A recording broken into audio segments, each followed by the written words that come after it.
Testing, testing. Alright.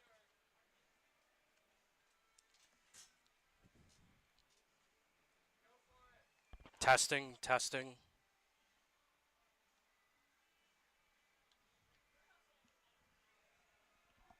Testing. Perfect. Wait, Nate, stay on it for a second.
Testing, testing.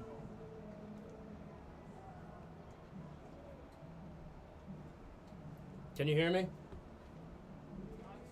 Yeah. Testing, testing.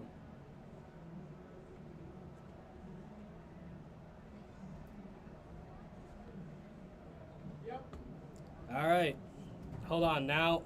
Give me. All right, can you hear me now? Yep, that does not mute it. Alex lied. Yeah, that's not how you mute it. All right.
not going to be able to see who's coming up for them, but I have the lineup, so we'll hope that's right.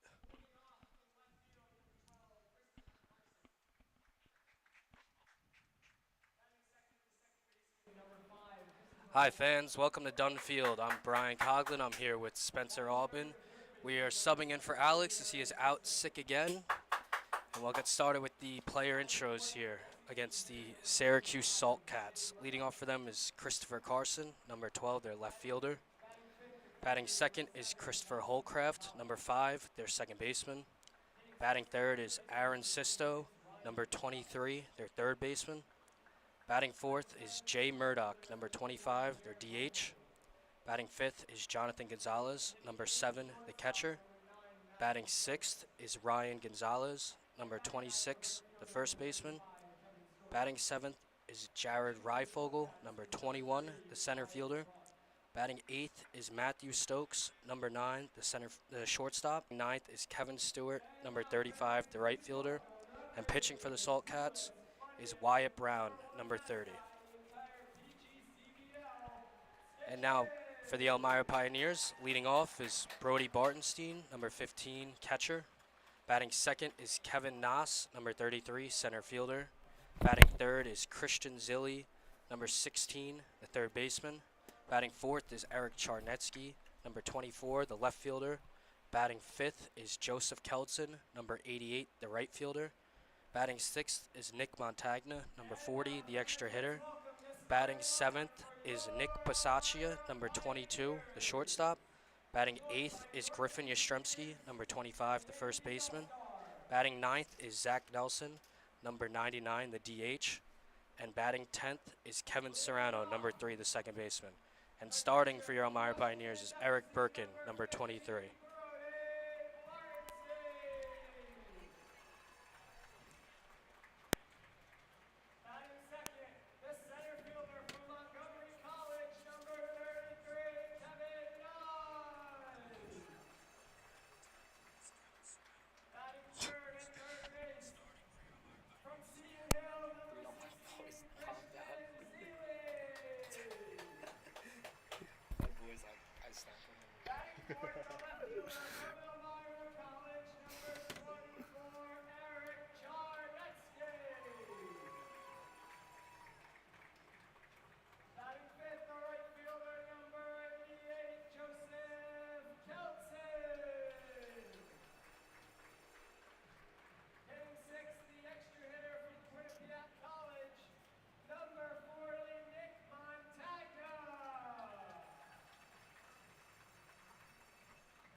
We'll be right back after the player introductions for the first pitch.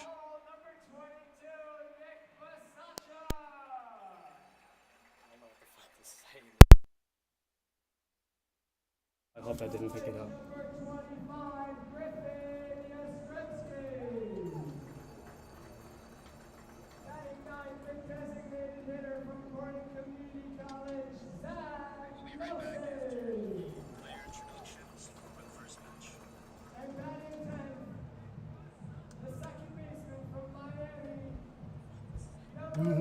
Just got the end. Just got the end. I don't know.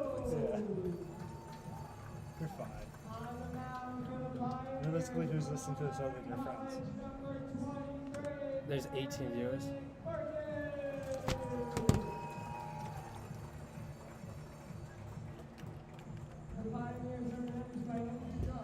mean, no one. Yeah, are you ready for this? Honestly, who's going to be listening to this game? Griffin's parents, if they wanted to be here, they'd come. Brody's parents, if they wanted to be here, they'd come. Berkey's parents, if they wanted to be here, they'd come. Yeah. Nelson's playing, his parents can come. Another local kid, Char, local kid. The only 2 people on the field right now are probably Kevin Noss and Pasaccia. My parents are going to be.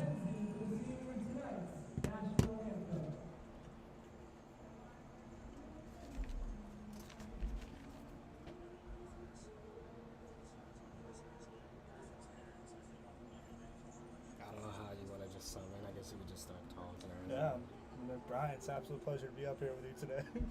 Yeah.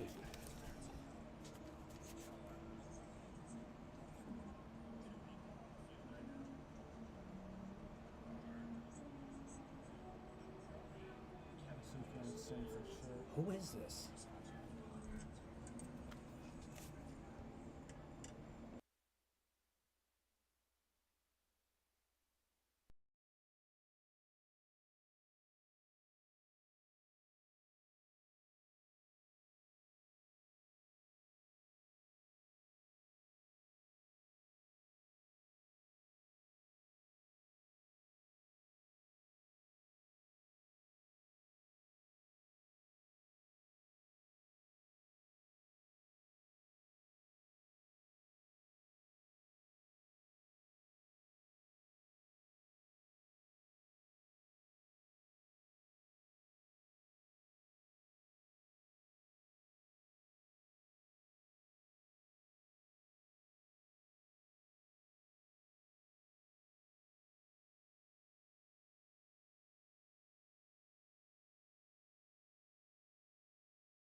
All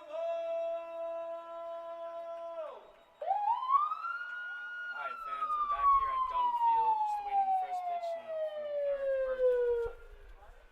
Brian, it's an absolute pleasure to be up here with you today. It's an honor. Eric Burkett just graduated high school this past month, and he will be entering his freshman year. He has so far played in 4 games and has pitched 2.1 innings with 2 strikeouts. He's a 5'10", 170-pound right-hand pitcher. So, what do you expect from Burkett today? Birkin's a guy that throws strikes. You know, he's a younger guy. He's using this as an experience, you know, before he goes to school. I remember we had one game at the beginning of the year against Auburn that we were struggling to throw strikes, and Birkin went in, and he was about the only one to fill it up, and that's kind of what he's good for. He's reliable.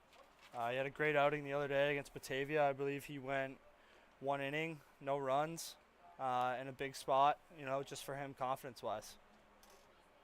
Yeah, hopefully we'll have that again. All right. We need a more minty performance out of Birkin today. You know, make sure he has his best stuff, and I think if he does, he's gonna thrive. Yeah, well, after Coach Strum's 6-inning, 1-run performance last night, it might be tough to follow up.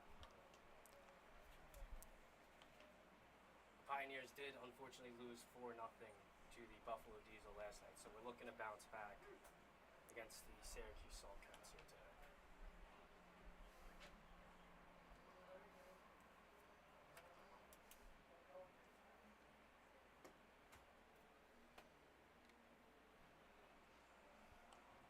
And batting first for the Syracuse Saltcats will be Christopher Carson, number 12, the left fielder.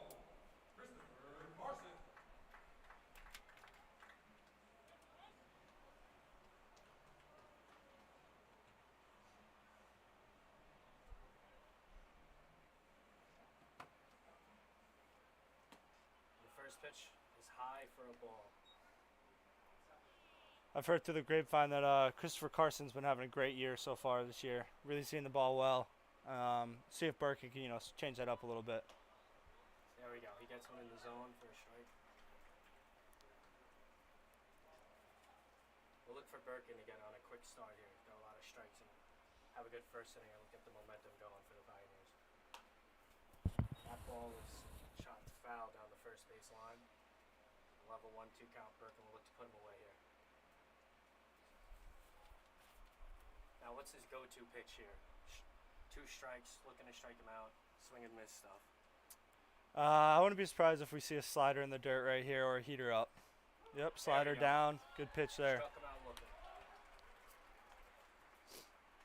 I think our player to watch today, and who's going to be very pivotal for the Elmira Pioneers, is going to be Kevin Serrano at second base. Shohei Ohtani, like, according to some people, you know, really swings it well. He's a pitcher, though, you know, but something special when he's in the field. Now batting second for Syracuse is Christopher Hallcroft, the second baseman. Now we had an off-speed pitch that just did not catch the corner.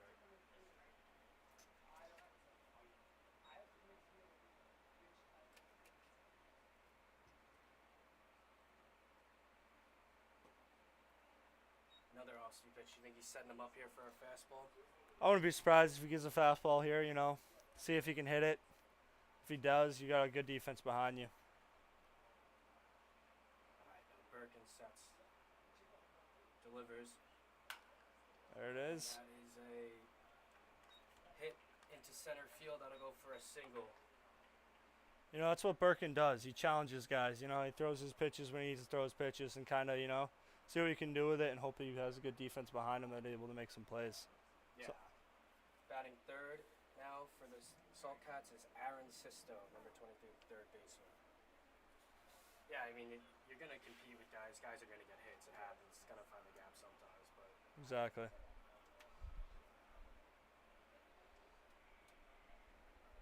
In our team scouting report this morning, we were doing a scouting report on this kid, and we were looking to, throw him breakers away. So let's see if Birkin does it here in our team meeting this morning.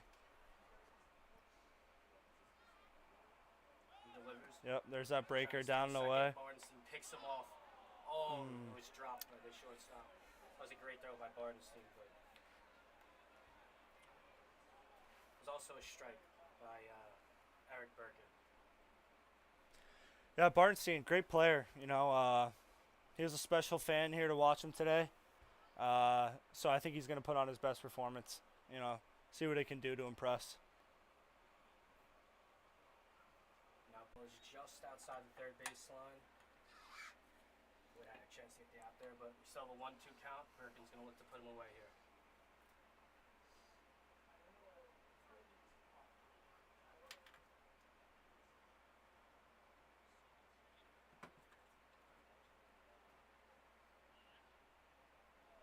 Looks like he's calling off the signs by Bardenstein here. He sets and delivers. That ball is out to left field. Ooh, he drops down.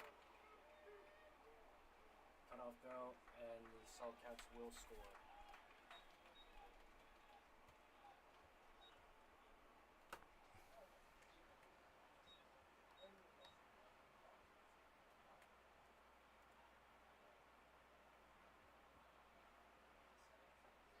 That will make it 1-0 for the Salt Cats, and now their number 4 hitter, Jay Murdoch.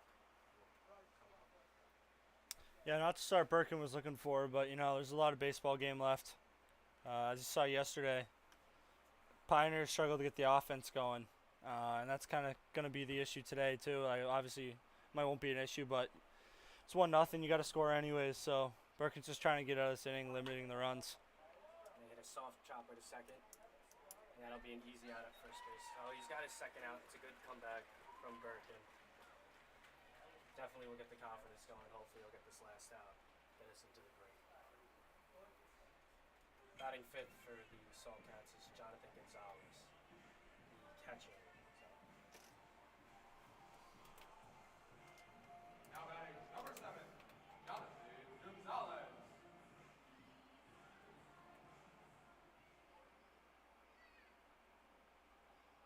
Birkin gets set and he delivers. And just outside. Count is 1-0.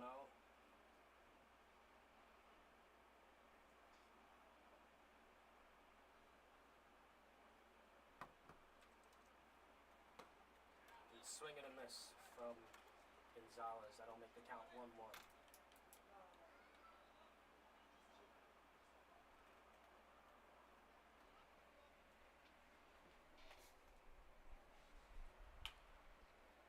It's a grounder to third. And a good recovery there. Good recovery there by Christian Zilli. Yep, so we got the third out, and we will see you at the bottom of the first.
right, we are back here at Dunn Field. The pitcher for the Syracuse Saltcats is Wyatt Braun. We have not seen him yet this season, so it's tough to know what to expect, but hopefully we'll be able to answer the run the Saltcats put up in the first inning. Yeah, usually lefties here can be tough at Dunn Field with the outfield, the wall, the whatever you call it. Help me out here. Yeah, I guess The Myers signs up RV sign makes it a yes, little tough yeah. to see a ball out of a lefty's hand. Being a day game, it might be a little bit easier here for the Pios. Batting first for the Pios is Brody Bartenstein, the catcher. Batting first for your Elmira Pioneers, number 15. He has played in 11 games so far this season and is batting 185. Yeah, so the batting eye is a little bit off center here at Dunn Field, so it's definitely challenging for hitters to see the ball with the white backdrop.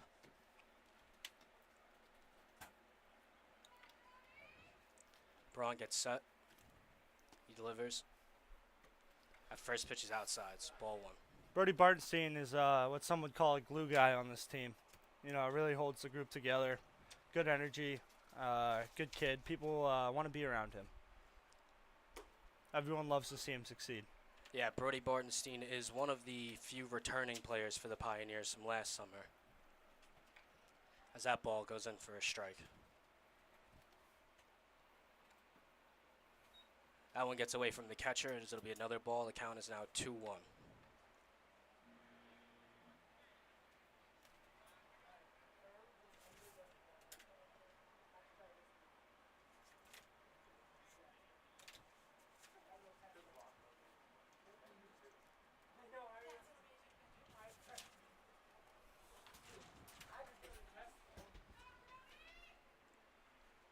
Here comes the pitch. That one is low. That'll be another ball. We have a 3-1 count. Good take there by Bartenstein.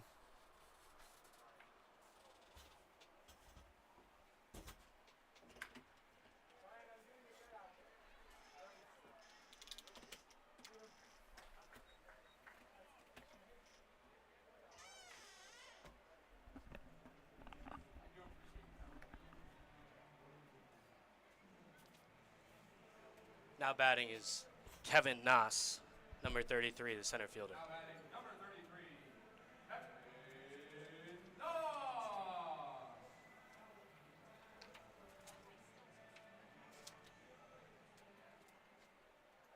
This one doesn't work. Oh my god. This outlet doesn't work, so we can't have the charger and the camera going. So it's either charger or camera. Yep.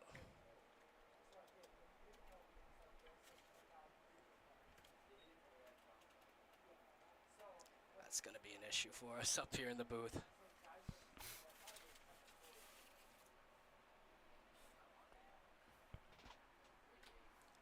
That is a foul tip by Kevin Nass.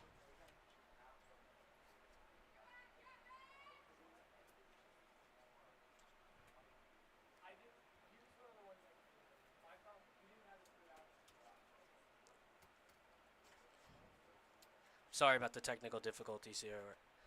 This is not our normal equipment, so we're making it go as we can. Little fun fact about Kevin Noss: he is a inexperienced mafia player. Likes to stay quiet. You know, he's one of those guys that hangs around for a little longer than usual. Often gets down to the final three and has to make a big decision. That's a called strike 3 on Kevin Nass. So batting third will be Christian Zilli, the third baseman.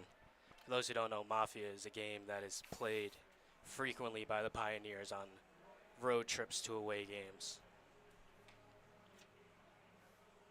Now batting number 16, Christian Zilli.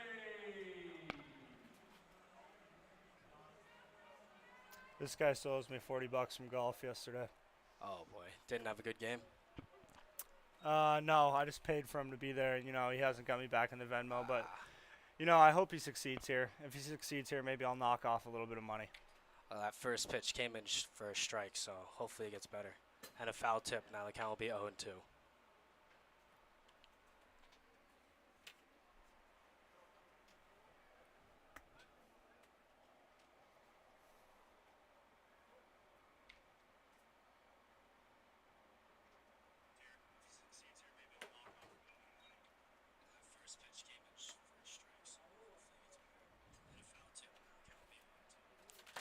That pitch came in as a ball, so now the count is 1-2.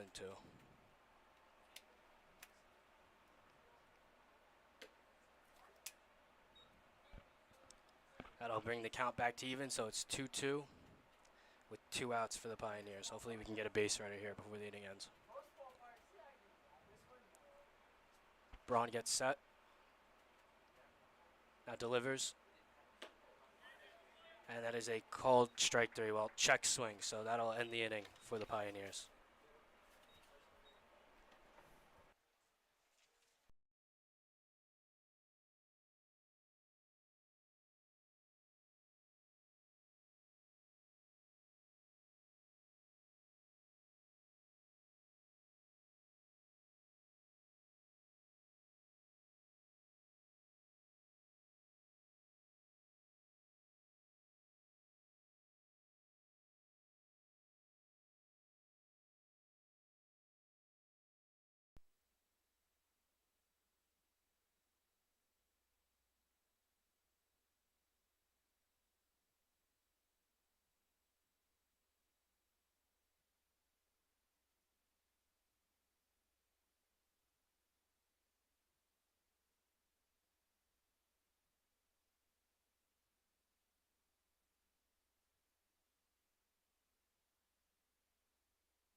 Now batting number 26, Ryan Gonzalez.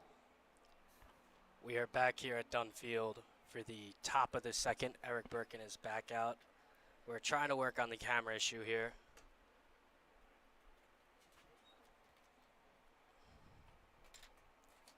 As that first pitch goes in for a ball to Ryan Gonzalez.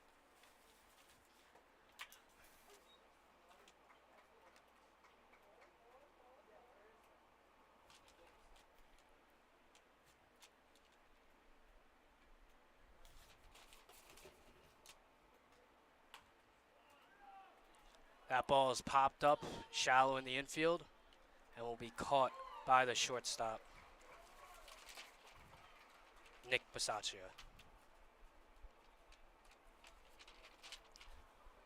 Yeah. What we'll do is between innings we'll charge the laptop. It's too bad the Now- camera cut out there because I think that might have been the hardest Perkins ever thrown in his life. That looked like it was low 9s, maybe mid 9s. Now up is Jared Reifogel, the center fielder. The first pitch goes for a ball. Yeah, that was a great answer from Birkin after the first inning to come in and get an easy pop up to short. The pitch is in for a strike. Good spot there. Yeah, he came with the all-speed pitch there, really tricked the batter. He kept the bat on the shoulder. Now Birkin gets set to deliver. It's in there, and that will be a single, a blooper in the center field.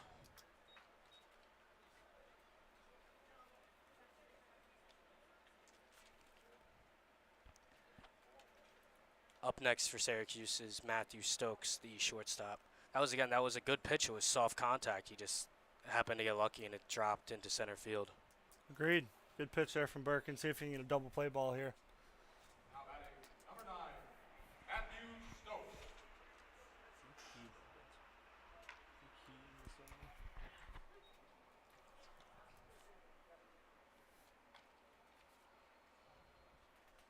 The first pitch goes in for a strike, and now Birkin will look to throw it low, hopefully get a ground out into a double play. Tough pitch there for Bartenstein to do anything with the runner. Yeah, it was an off-speed pitch. He got a good hop on it. He had to block it in the dirt a little bit, so it was good to just keep it in front of him because the backstop in Dunn Field, as many of you know, is very tough to keep the ball in. Agreed, Brian. That pitch also goes in for a ball.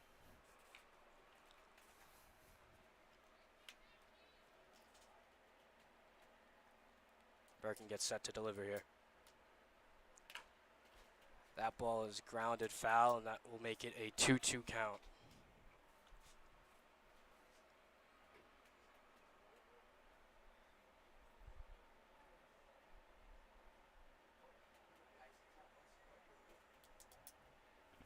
Birkin gets set here, hopefully the payoff pitch. And that will go foul again. Stokes does not want to go down without a fight. He's putting up a good at-bat here, making it tough for Birkin to strike him out.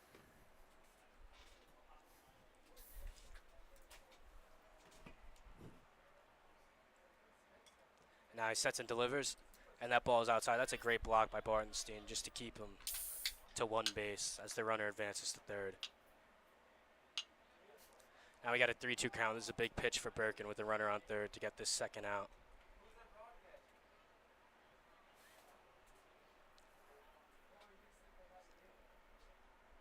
Birkin gets set and the pitch, and it is outside. That'll be a walk. Bases at the corner. Fielder batting number 9 for the Syracuse Saltcats. Good at bat there from Stokes. Yeah, he made it tough on Birkin. He fought off a couple 2-strike pitches. Just made it tough.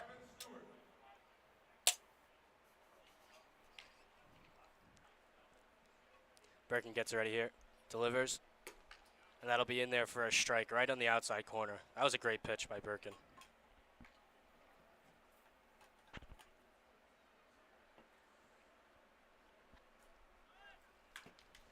That's a ball to second. The runner got a good hop from first base, but we will get the out at second, and the run will score for the Saltcats, which will make it 2-0 Syracuse.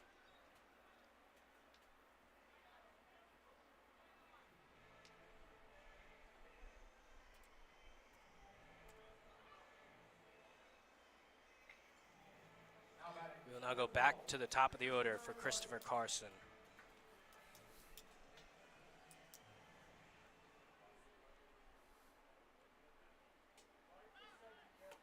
That pitcher's inside. Bartenstein looks to throw, but the runner did not go to third. See what Birkin can do here if he can limit again this inning like he did last with a runner in scoring position.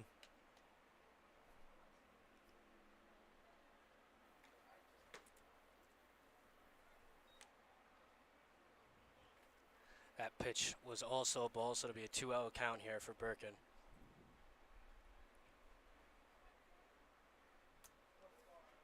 Birkin gets set, he looks off the pitcher on second, and that ball is also outside. It'll be 3-0 here. If you're the pitcher here, are you just looking to get out of this at bat and move to the next one with 2 outs, or you're going to try and throw one, in there and compete, get this out? I mean, he's going to throw his best right here like he did, but a walk here is not the worst case scenario. I'll give you a force at any base. Yeah, as that ball went in for a strike, now we have a 3-1 count. And that ball will be inside. So he did walk him, but it is not the worst case in the world, as there is already a runner on second, and that creates a force. And coming up is now Christopher Hallcraft for the Syracuse Saltcats. Bartenstein going to go talk to his pitcher here, make sure he's mentally in the right spot. They got the right signs on for the runner on second base. Yeah, it's not a bad idea here after a couple guys walked or ground outs, but he hasn't given up anything, anything tough, any hard hit balls.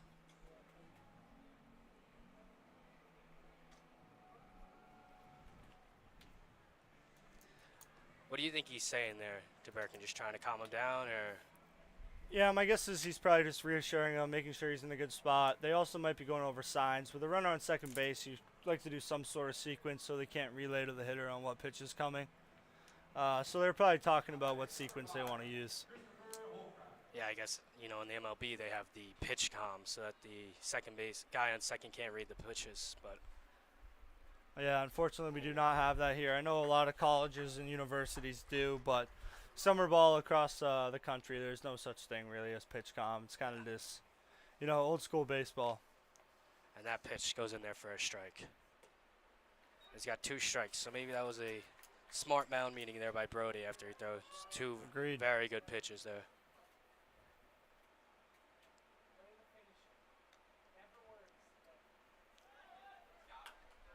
And as the runners go, it was sent foul down the third baseline, so Birkin will go again here.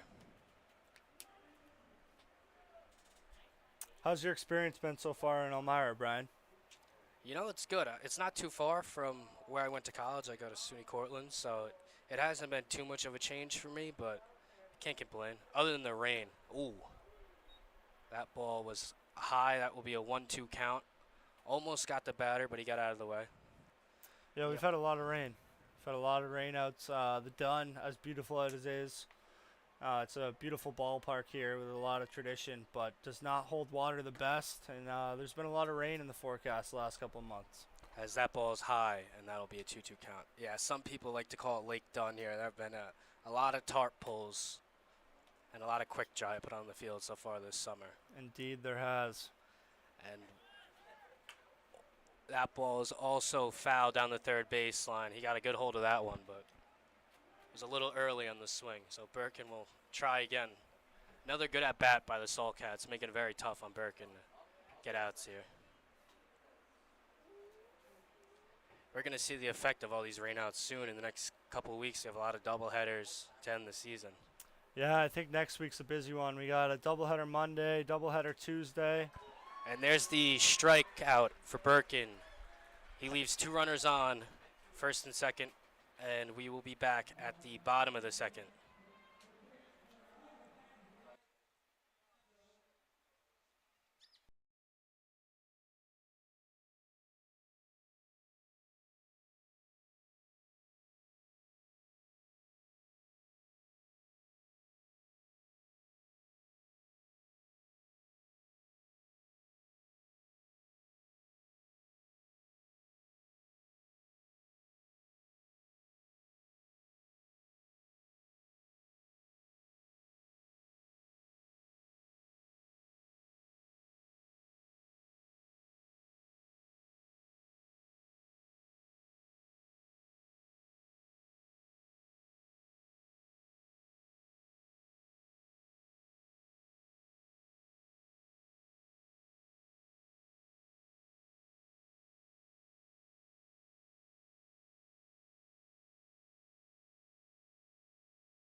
Welcome back here to Dunn Field as Eric Charnetsky is up to bat. And he takes one right to center field. He might have a play on that. And that was a good hop by the center fielder to get there. Good swing from Charnetsky there. Yeah, he made solid contact. Center fielder had a good hop on it and got there. Now batting will be Joseph Keldson, another guy that just graduated high school this past month and will be back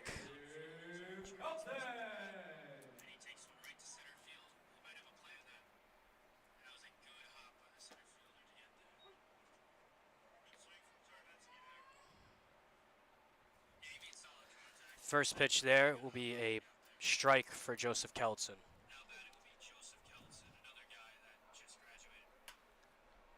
And he hits another one, and that'll drop in center field for a single for the Pioneers.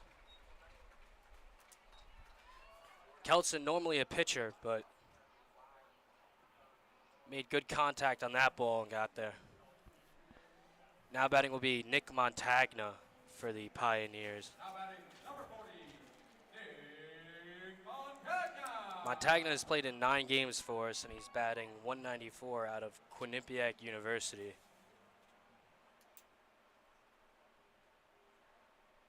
The pitch is inside for a ball. Yeah, Montagna looking to do something special here today. I believe he is on the pitcher's hot to throw list. So I think he's looking to get a couple hits and then hop on the bump late in the game, maybe get a save or maybe even get the win. As he fouls that one back, which will make it a 1-1 count. Yeah, it's the best in the industry, would like to call it. It's Aces Wild here. Montagna did play last night. He got on base a few times for us. As Braun gets set, he looks at first base, and he throws to first base. Kelton back in plenty of time.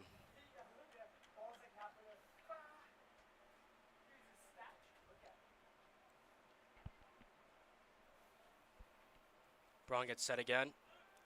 Throws as a strike. Kelton steals, and he will be safe at second. Yeah, he got a good jump on that ball, and the catcher popped it in there. Insane speed out of Kelson right there. Now Montagna will look to work back in the count as it is a 1-2 count here.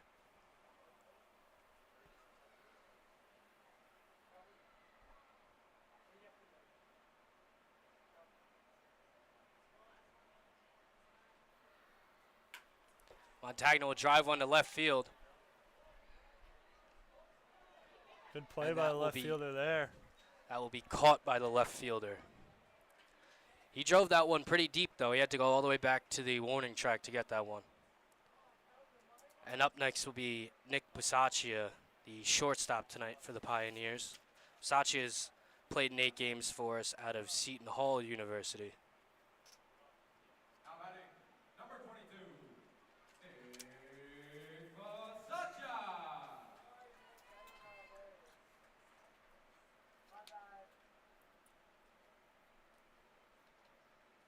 The pitch. Bisaccia will send that back into the stands. That'll be a foul ball. We have an 0-1 count here for him. Yeah, going back to last AB, talking to Montagna before the game, he was feeling very loose. Thought he was seeing the ball well. You know, I was trying to go with a relaxed approach today and kind of just trust himself. And he put a good swing on the ball. That one was a bit high. That'll be a ball. 1-1 count.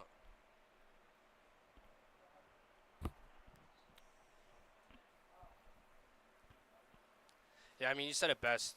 You typically play better when you're relaxed, especially at the plate. If you're tense, it's going to be a struggle. That one is well inside. That'll be another ball. Yeah, Montana's really good at that. We call him Montana. His real name's Montagna, but yeah, he usually does a good job relaxing, you know, making sure he's in his best mindset and just able to succeed. As Braun gets set here again, looks at second. And he delivers. And that one will be swung on and fouled back again. So we'll have a 2-2 count here. Deuce is wild here.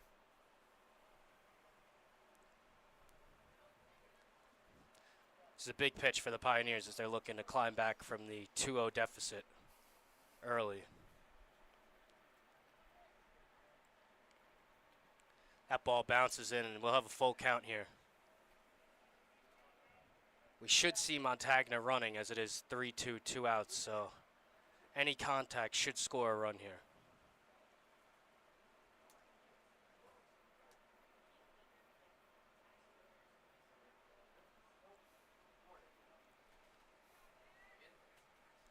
Bisaccia gets ready for the pitch.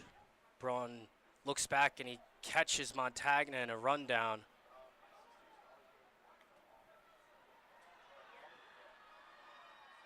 And he will be tagged out. That'll end the inning here for the Pioneers. Brian, it's been an absolute pleasure being up here with you. Yeah, thank you for coming up, and we look forward to having you up here again if Of course. you'd like to do that.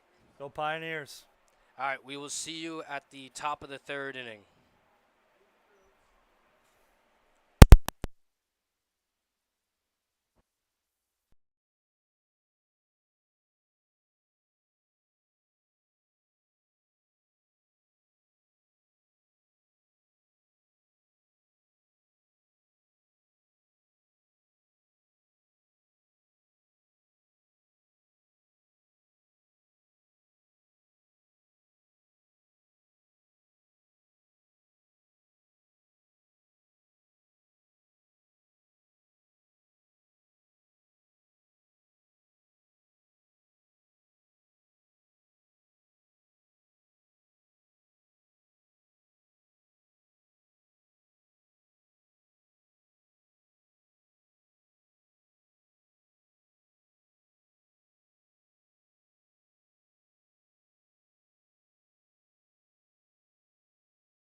We are back here at Dunfield for the top of the third inning.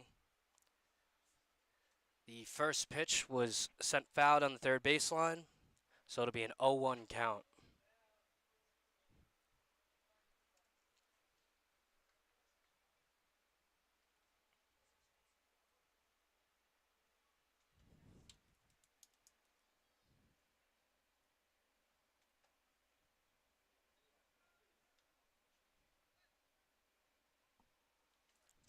That pitch goes in for a ball from Keldson as he looks to get his first shot at inning. With a swing and a miss there, we have a 1-2 count. Once again, a big shout out to Spencer Albin for coming up and helping out with the broadcast, as it is both of our first times up here. That ball is outside, and that'll be a ball, so we have a 2-2 count.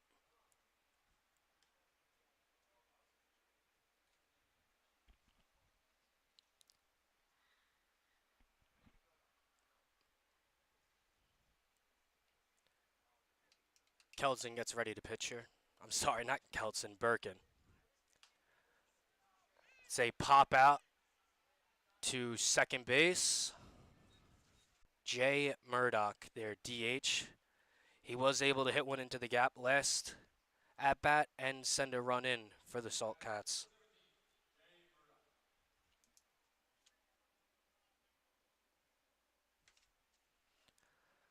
Birkin throws one, and that is outside for a ball.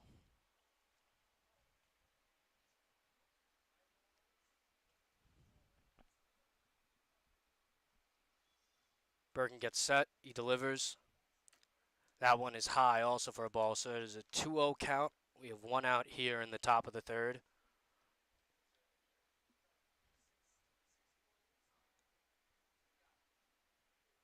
The pitch, and that is sent foul hard into the stands here at Dunfield. So we're looking at a 2-1 count now for Birkin against their cleanup hitter, Jay Murdoch. And the pitch is in there for a strike two. We have a 2-2 count. Swing and a miss by Murdoch.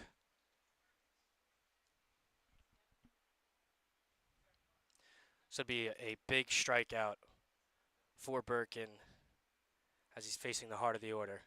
And he hits one down the first baseline.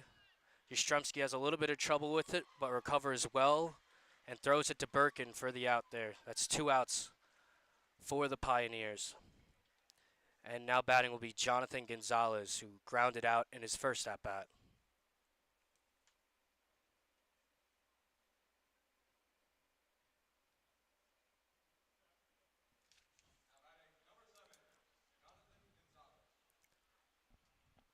Kelton looks like Birkin. I apologize, I keep mixing up the freshman. As that ball is driven to left field, and it will be off the glove and drop in left field. He'll only get to first there, as it was a good recovery and throw into the cutoff man. But now batting will be Ryan Gonzalez, the first baseman. He had an infield pop-up to the shortstop in his last at-bat. So Birkin will be looking for a similar at-bat here. Birkin seems like he's starting to get more comfortable out there. He's throwing good pitches. He's been throwing good pitches all game. The pitch is outside for ball 1.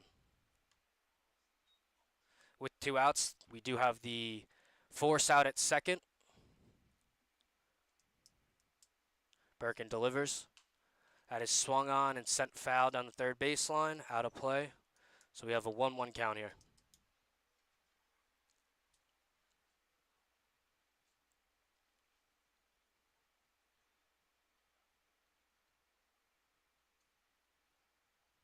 Birkin delivers, and that is inside. It almost caught Gonzalez there, but he jumped out of the way as we have a 2-1 count now.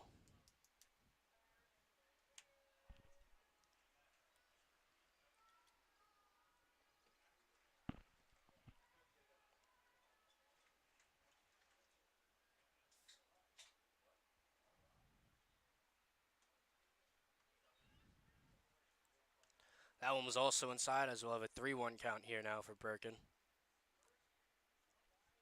2 outs again. Runner on first, he looks him off. The delivery, and it's inside. That'll be a walk for Ryan Gonzalez. Batting 7th will be Jared Reifogel, who singled to center field. It was a bit of a blooper, but it still landed. It wasn't a hard hit ball by any means, but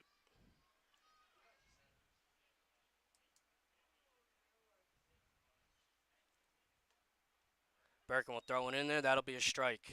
So it's a 0-1 count here against Jared Reifogel. We'll have the force here at any base with runners on first and second. And that one will be outside for Birkin. That'll be a 1-1 count. He was able to strand runners on first and second in the second inning, so hopefully we'll be able to do that here again. And the pitch, that ball is popped up but out of play, foul behind home plate. So I'll have a 1-2 count here.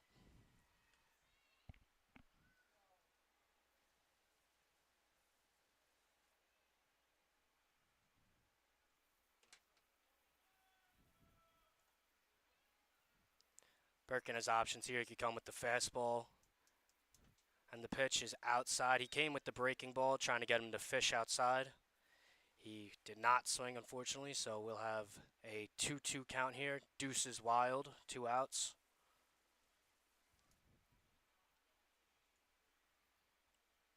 Bergen gets set, looks off second. Swing, and it is a soft pop-up foul. Yastrzemski and Barnstein are looking for it, and Yastrzemski catches it. That'll be 3 outs, and Birkin will get out of the runners on first and second jam for the second straight inning.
Welcome back to Dunfield, fans. For the bottom of the third inning, Nick Basacci will be leading off for the Elmira Pioneers. As that pitch is outside for a ball, it is a 1-0 count. Basacci did get up to bat last inning, but Montagna was caught in between second and third. And the pitch is in there for a strike. 1-1 count now for Basacci.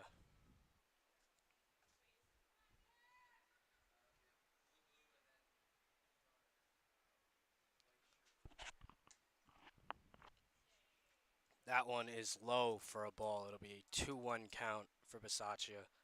He had a hard fought at bat last inning. That was 3-2 before Montagna was thrown out. So that one is sent back foul to be a 2-2 count. Certainly getting the pitcher's pitch count up, if anything. That ball just missed the netting here at Dunfield and went into the stands.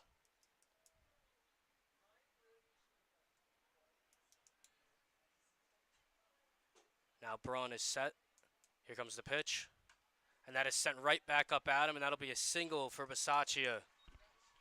So we got runners on base here with no outs in the bottom of the third. It's a good start for the Pioneers. Griffin Yastrzemski will now be up for the Pioneers.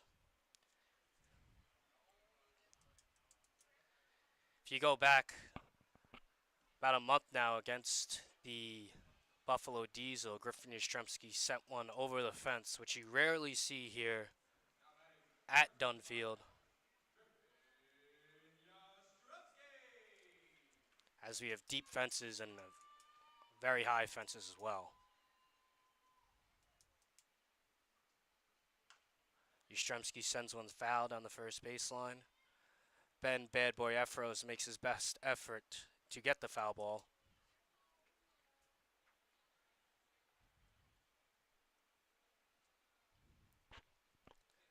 Braun gets set, looks at first. Here's the pitch. Yastrzemski swings, and that will be an 0-2 count now for Yastrzemski.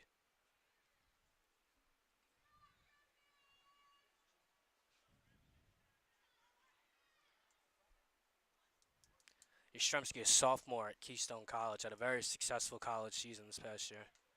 And that ball is fouled, so Basacci will have to return back to first base as he was trying to steal. But Yastrzemski will stay alive here with an 0-2 count.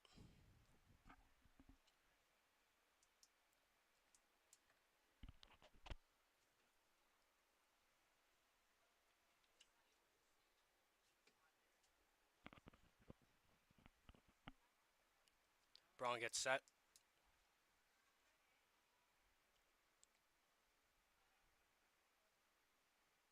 Here comes the pitch. And that is behind Yastrzemski. Wow, that was well outside. And Basacci will take second easily. That was one of the more wild pitches we've seen here all season, throwing it behind the batter. But that'll be a 1-2 count now for Yastrzemski. No outs still here for the Pioneers with a runner on second. A good chance here to get the early runs back they gave up to the Salt Cats.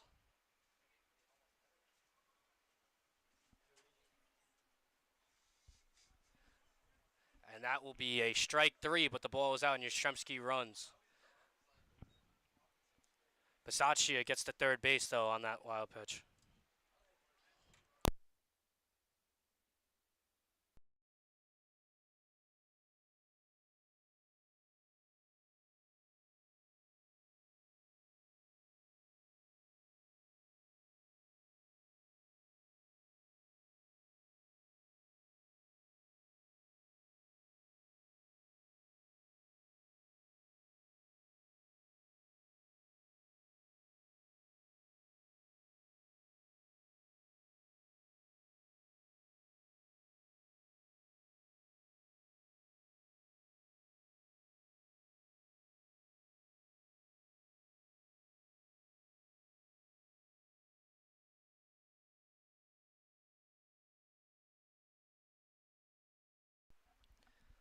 All right, fans, Zach Nelson is up here. It is an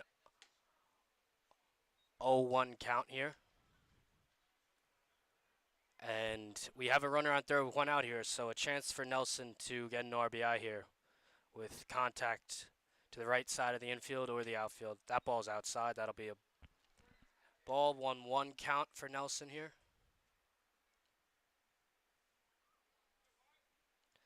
Unfortunately, we're having some computer difficulties here, and we might have to turn the camera off for a brief time. And that one will be a strike 3 on a check swing for Zach Nelson.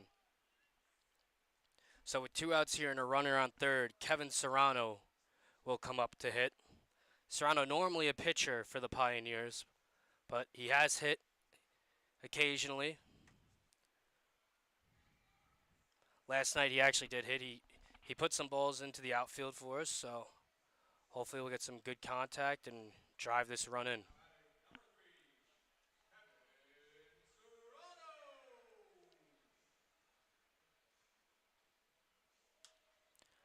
Just as I said, he hits one to center field, but it is at the center fielder, and that will be the 3rd out for the Pioneers. And we will be back at the top of the 4th.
Carson is not happy that he set that one foul.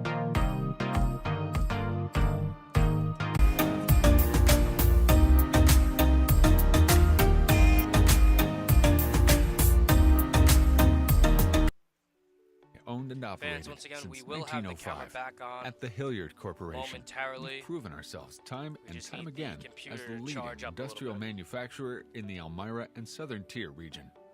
We make the products you need with the quality you and your Hulking in business second deserve. Industrial the clutches and Saltcats. brakes, drivetrain Birkin products, throws a strike in there, filtration get up equipment. 0-1 on the count. engine starters, braking systems. We engineer, manufacture, and distribute them. We specialize in creating coming up custom will be parts and Aaron pieces to fit Sisto, particular popped and up to uncommon second base. applications. The secondary location Bartenstein is once the again home will of the go out to talk drivetrain to division, Birkin. where products for Last time he Polaris did this, and other Birkin vehicle manufacturers are made. Responded very positively. This is a Hope high-volume, Coach celled Eugene Barber will manufacturing also plant be that coming out. produces thousands of parts daily. Over time, Hilliard's product line has diversified, but our company has stayed Pioneers true do to have our someone warming Elmira up in the roots. bullpen. I'm not sure who Today, it is, Hilliard but they maintains do not its seem to be original warming up location very while urgently. continually expanding So I its don't think motion we're gonna see a control pitching and change filtration product quite lines in the yet. Elmira area. Hilliard designs and manufactures for companies around the globe, occupying more than 500,000 square feet and employing about 500 people. Taking pride in serving the Birkin has Elmira got himself community for into over a a little century. bit of trouble in The Hilliard Corporation. all 4 innings now, but he's gotten out of it pretty well so far. For more You know, than he a has given century, up 3 runs, you've but none of them counted have on been Arnett Health. hard hit Counted on us balls. to heal you, support you, encourage you, get you back on your feet. And for He's more throwing than a a lot of century, strikes as Arnett well. has counted on you too. You're our community, our purpose, our passion. You're the reason we do what we do. Because giving our patients the best of ourselves Once again, is Aaron just Sisto who we are. Looking will be up to forward bat here. while embracing our legacy. Staying on the cutting edge while staying connected to our Sisto patients. swings and misses on the Focusing first on pitch. state-of-the-art That'll be procedures strike and 1. the most effective Once again, care. runners on the At corner Arnett, with 1 out. where nurses, doctors, and teams of other caregivers inspired by Birkin looks healing. off first. We know your physical, emotional, and Delivers. spiritual health are each And that part one of will the whole also of be you. in there for a strike. To continue and a it'll be an tradition of 0-2 medicine count driven here. by This would compassion, be a huge strikeout teaching, for and Birkin. healing. That's why we're here. It's who we are. It's what we do. Birkin gets set, looks off first, throws to first, and that will not What be if in white time wine as the was not made for poultry, Saltcats got but back. for friendship? What if Very red easily. wine set aside the steak and made room for love? What if we've been drinking wine wrong all along? And Pitch, instead wine was to be and shared that'll go as a foul human as the experience Saltcats with love, try to integrity, steal and second hope. base. Hi, my name is Greg Taylor. I'm the vineyard manager and property manager of Bully Hill Vineyards, and I'm a 4th-generation winemaker and And it 5th was generation Christopher grape grower in my Hallcraft family. trying to steal second, but the ball So went it all foul, started with my overturned to first. 0-2 great-great-grandfather once George again. and his son Walter Taylor Sr. They came up to this region for the promise of a better life due to the rising Birkin gets set, wine delivers. industry on Cuca Lake. And that is a softly Walter hit ball Taylor out to center was the field, one but who it'll first drop, started the and that'll be Taylor Wine another Company. run for the Taylor Wine Saltcats. Company was one of the largest wineries in the United States. My great-grandfather We're now had passed looking at away, and my grandfather 4-0 Grayton and his two game. brothers Fred and Clarence took The over the company Syracuse at its Saltcats peak, favorite. producing around 40 million gallons of wine a year. batting Grayton had will a son be Walter, who was my father, Joey Murdoch, and he started Bully Hill who Vineyards has in doubled and 1967. grounded out to first base. My father had a vision for the Finger Lakes wine industry. When So Bully last Hill at was bat, he set started, one down only 5 producers existed. hard down the first and baseline. now Nick there's Griffey over Yastrzemski 300. made a And good he play to firmly get it believed to- that you have to have a certain level And he of sets integrity another one and hauling down honesty the with the people right around field you line. and That'll yourself. go foul. And these are kind of the staples of what our business is. Just saying, Yastrzemski made a good Bully play Hill was to built get on the it back of to French-American hybrid vines. Birkin These in time. varietals were developed in France in the 19th century, and they were brought That'll be an over 0-1 by my count here grandfather for in the Birkin 1950s. And against here at Bully Murdoch. Hill, we started the experimental farm from where these He'll get hybrid ready, we'll go varietals have second. made their way to almost all 50 states. As we become more environmentally conscious, And that will we're be looking for softly hit agricultural solutions to that third have less base. impact on the environment. Now, the French hybrids that In my time. grandfather brought over in the 1950s Wow, what a throw there already solved this problem from ahead of Christian time. Zilli They take at half third the amount of base. fungicide, and that was the backbone That'll be of what 2 outs built now Bully Hill. for the French-American Pioneers hybrids. as Jonathan Gonzalez My comes dad up. firmly believed that a product is an extension of a person's soul, and we still adhere to that today at Bully Hill Vineyards. His memory and his vision is still seen around the Finger Lakes. Here at Bully Hill, we're excited about the future and sharing this experience with you. Sorry about that.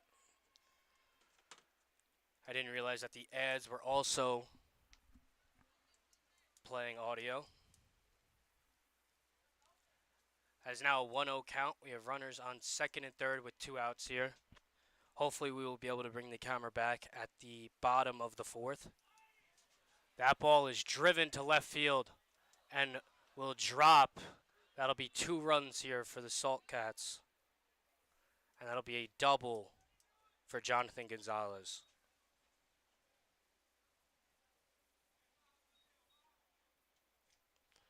That will make it a 6-0 game for the Syracuse Salt Cats.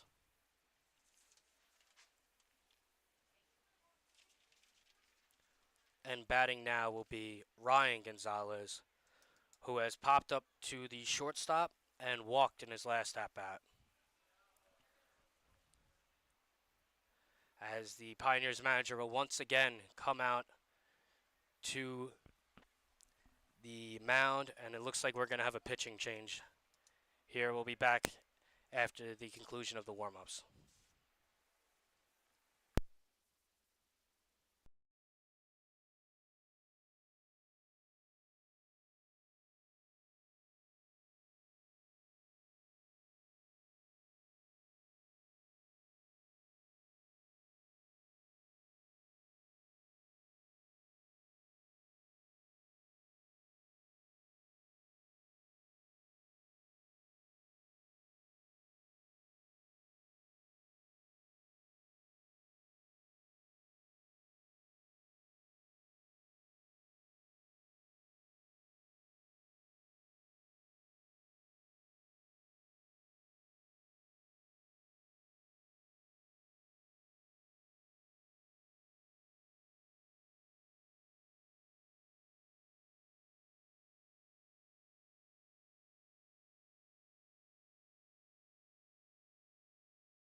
Once again, fans, I apologize for the technical difficulties here. Now pitching for the Pioneers is number 71, Kevin McGovern, who has 4 appearances for the Pioneers this season. He's pitched 3.1 innings.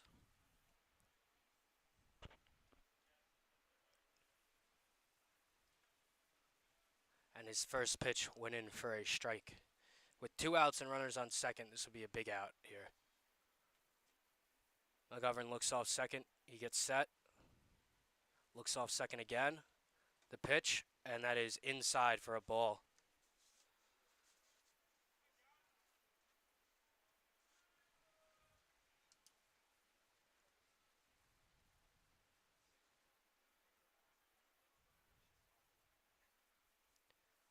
McGovern gets set, he throws, and that one will bounce, and that's a good block by Bartenstein to keep the runner from going to third.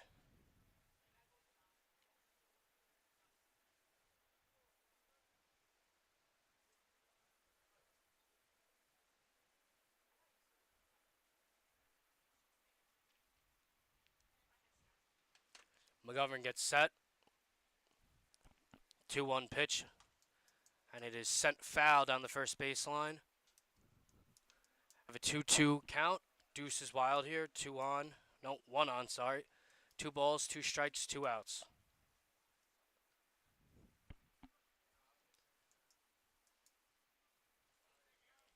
McGovern gets set here.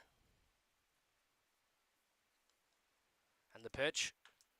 That ball is ripped to right field for a single. The runner is sent home. Oh, and it gets by Brody Bartenstein. That will be another run for the Syracuse Saltcats.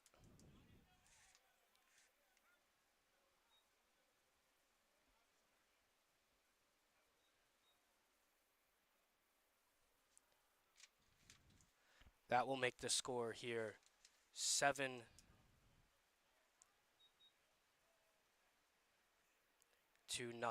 Syracuse Saltcats.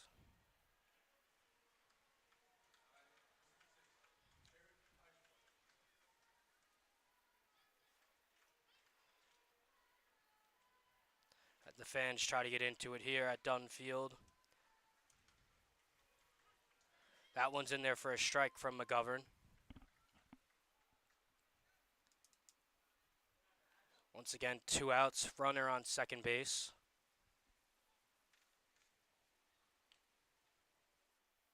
McGovern looks at second again.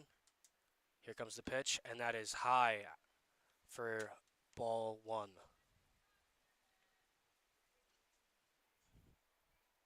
That one almost caught the batter, but he ducked out of the way.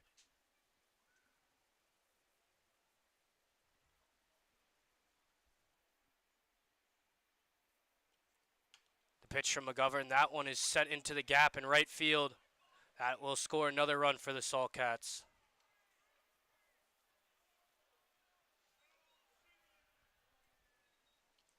And that will make the score 8-0 Saltcats.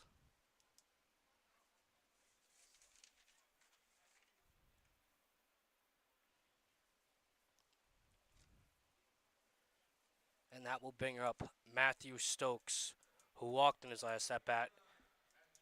He put up a tough at-bat against Birkin, got to full count, fouled off a few pitches, and ultimately ended up getting the walk. That will be inside there from McGovern. It'll be a 1-0 count.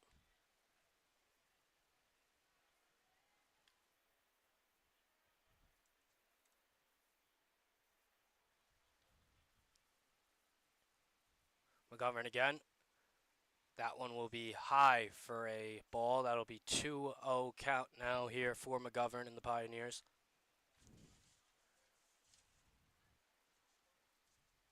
He looks off second again. That one will be sent down third baseline and will be an out for the Pioneers, who have gotten out of the inning. We'll see you back at the top of the 5th, or bottom of the 4th, sorry.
Welcome back here to Dunn Field for the bottom of the fourth inning.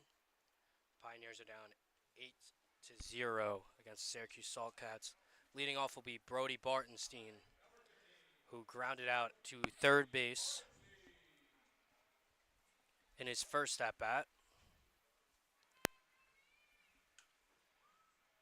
That one will stay fair, as he rounds first and goes to second. And Brody Bartenstein will pull into second base with a double down the line for the Pioneers.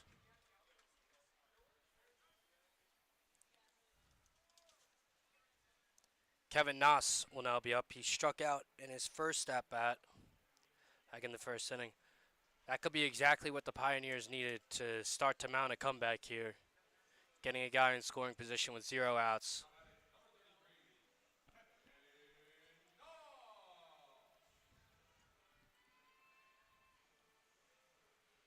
Braun gets set. Looks back at Brody. And that one is grounded to shortstop. Kevin Noss is out at first, but it was a productive out as Bartenstein moves up to third base.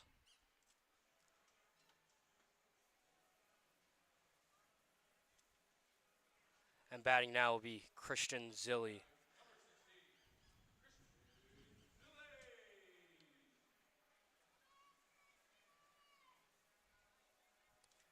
Zilli is another two-way player for the Pioneers. You'll see him relieving for the Pioneers often throughout the season. That one's in there for a strike. He's been in the lineup pretty consistently lately. He started 11 games for us as a hitter, actually.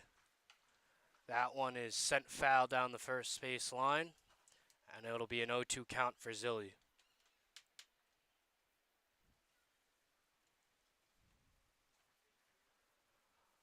Braun has been able to handle this Pioneers lineup pretty steadily so far. We've had runners in scoring position, but we have not been able to get him in yet. Braun has done a good job battling back for the Saltcats. Braun gets set, he delivers, and that one is sent right back up the middle from Zilli, and it's a great play by the second baseman, but Zilli will get there in time, and the Pioneers will score their first run of the game. That'll be an RBI single for Christian Zilli.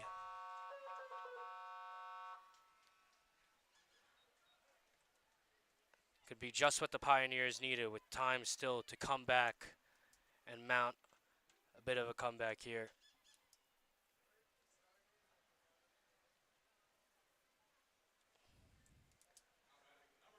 Now up is Eric Charnetsky in his first at-bat. He lined out to center field, but he made good contact and sent it far out there, so hopefully he'll be able to do the same thing here.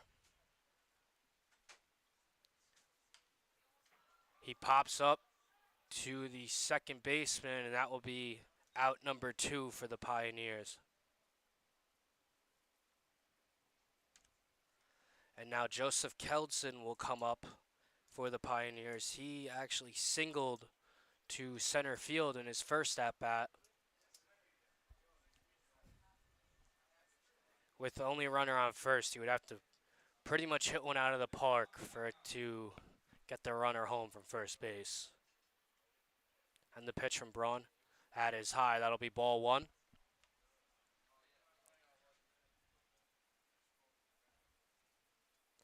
Kelson has been a normal starter in our rotation for the Pioneers so far this year. After arriving a little bit late to the season, he chops one foul into the dugout of the Pioneers. As I said before, Kelson is going into his freshman year of college, so he arrived a little late due to high school lasting longer. Give me 1 second, I will fix that. And Kelson hits a blooper in his center field. That will drop, and Zilli will get to third.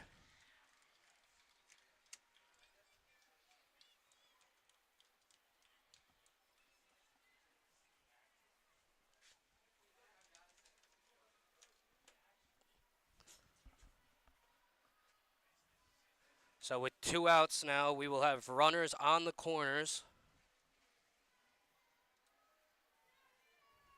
And Nicholas Montagna will be up. He hit a single in his first at bat and was caught between second and third. Got caught in a rundown. They're trying to steal. But this could be a big at bat here to get a couple of runs back. That ball's inside. That's ball one. 1-0 count. Once again, 2 outs here for the Pioneers, but runners on the corners.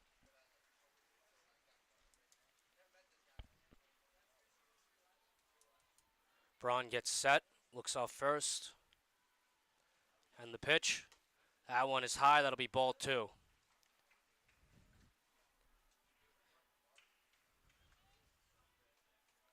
Neither of those pitches were competitive enough to even give a look at for Montagna. Braun gets set again. That one is hit into left field, and that will be the final out for the Pioneers in the 4th inning, who were able to get 1 run back.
We're back here at Dunn Field for the top of the 5th inning.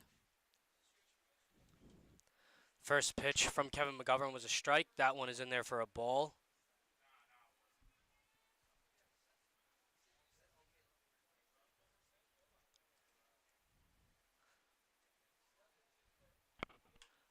That one is sent up the middle and will get through for a single for the Salt Cats.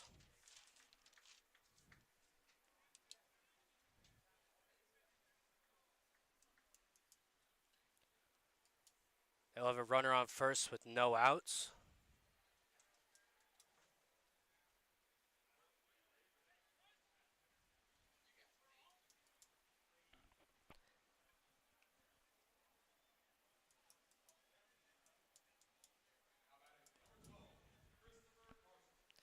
And now will be their leadoff hitter, Christopher Carson. McGovern throws to first. And the Salt Cats get back in time. Once again, I'm not sure who's on first base because that number is not on our roster. That ball is down low. It'll be a ball there.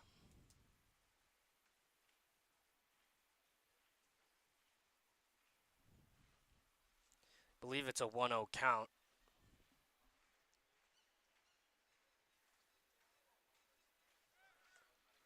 The runner goes to second. Bardenstein holds on to it. It was a good job to block it once again from him. He's made some very good defensive plays today, blocking pitches that have bounced in. But there was no chance, so it was smart to hold that throw. He was not going to get the guy out at second.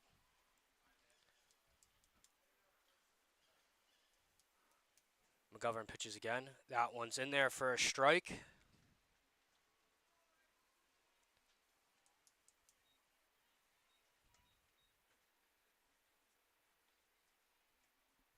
McGovern looks off second. Gets ready to pitch. Here it comes. And that one is sent to shortstop. And that will get through. And that will be a run for the Saltcats as the left fielder decides to hold on to it. That will make the score 9-1 for the Saltcats. They were able to answer the Pioneers' run in the bottom of the fourth with a runner on first and no outs still here. Batting now will be Christopher Hallcraft, the second baseman, number 5. He had an RBI single in his last at-bat.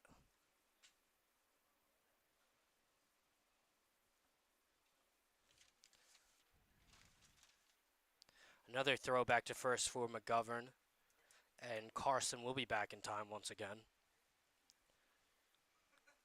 McGovern throwing from the stretch here.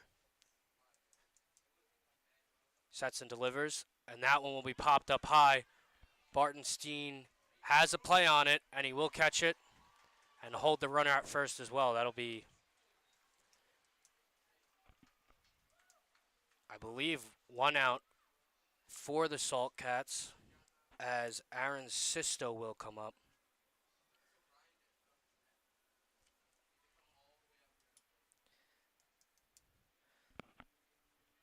Sisto in his last at-bat hit a high pop-up to second base.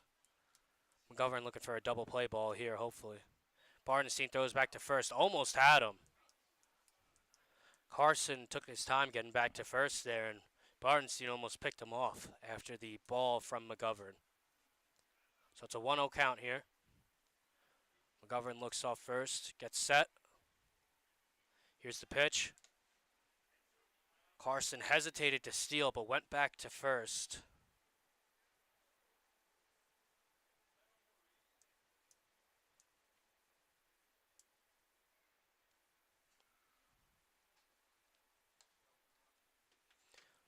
McGovern once again throws to first, and Carson is back in time. He's really making an emphasis on making sure that the runner does not get an easy steal to second base. That one is outside. There's a 3-0 count now. Even you could tell Bartenstein is lining up a little bit taller than usual, so it'll be quicker for him to throw to second. So they're very worried about Carson's speed here on first base. That is a swing and a miss from Sisto. That'll make it a 3-1 count here for McGovern.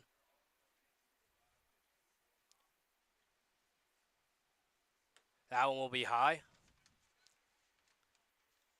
I apologize. I had the count wrong. It is now 3-1 for McGovern.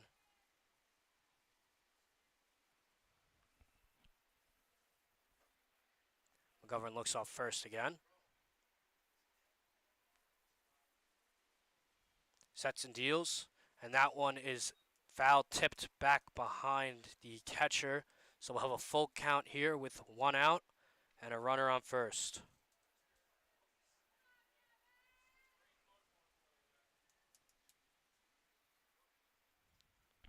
McGovern gets set here. Big pitch for the Pioneers. Swings. The catcher. It was a check swing called strike 3 by the umpire. So that will be out number 2 for Kevin McGovern. That was a bit of a weird call as the ball bounced in, but the runner did not run on a check swing on a late call from the umpire. Now the cleanup hitter Jay Murdoch will be up. He has a double and a ground out to first this far. McGovern steps off.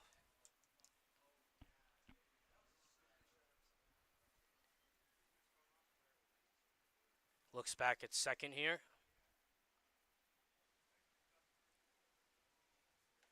That one is up high. The runner did advance to second on that strikeout.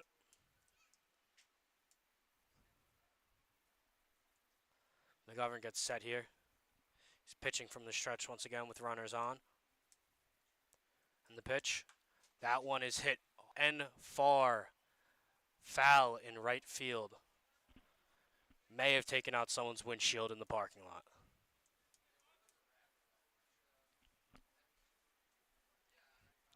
Looking at a 1-1 count here for McGovern. 2 outs once again. Throws, and that one will go foul as Carson tries to steal third, but we'll have to go back to second.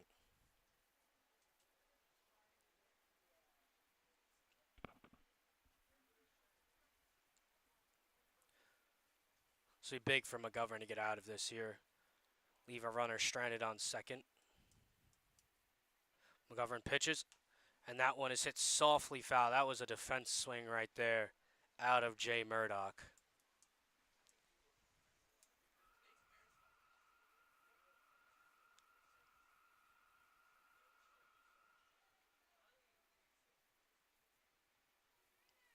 McGovern gets set here, and the pitch. That one is low, trying to get Murdoch to fish. He had a couple pitches to give away here, so 2-2 count now.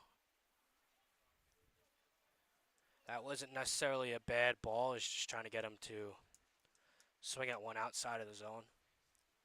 McGovern looks off second again. Murdoch again with the defense swing, barely hits it foul. Check swinged it foul, actually.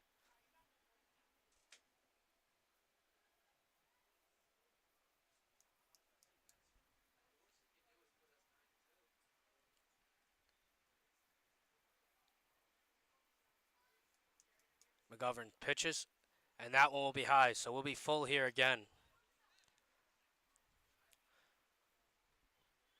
It's a 3-2 count, so Carson will be running here.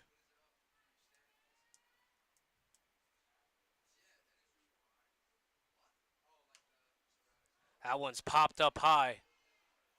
They're all running for it, but it will be caught in center field by Kevin Noss, and that will be it for the top of the 5th inning. We'll see you back here at the bottom of the 5th.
Welcome back here for the bottom of the 5th inning. Leading off for the Pioneers will be number 22, Nick Bisaccia, who actually singled in his last at-bat. He's been to the plate twice. That one's in there for a strike. It'll be 0-1 for Bisaccia.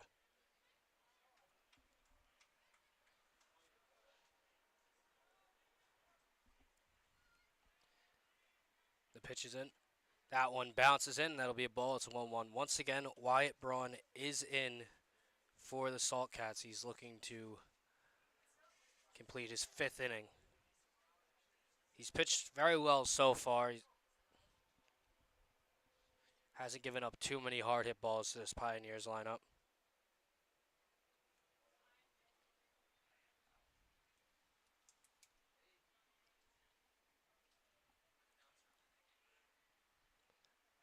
Now it seems like there's something going on with the ump here, but Bisaccia will step back in. 1-1 count. Braun gets set, and the pitch. That one is hit to the third base, takes a wild hop over the third baseman's head, and that will be a single for Nick Bisaccia. That is his 2nd time getting on base so far today. And now it'll be Griffin Yastrzemski up, also hit a single in his last at-bat, so we're looking for a similar outcome here.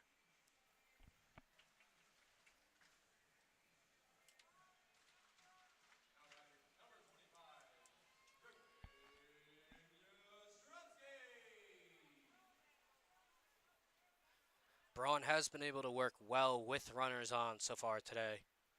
So let's see if we can change that outcome here. That one is outside for a ball. That'll be 1-0. Bisaccia does have the speed to steal on the bases here.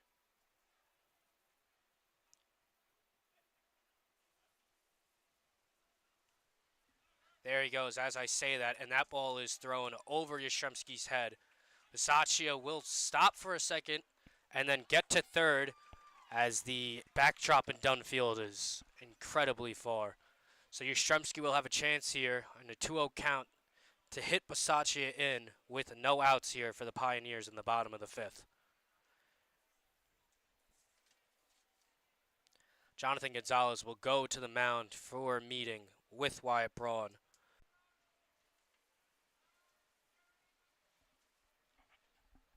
Seems like Gonzalez was out there just to give him a little bit of encouragement. And we will be back to play here again with Griffin Yastrzemski still at bat.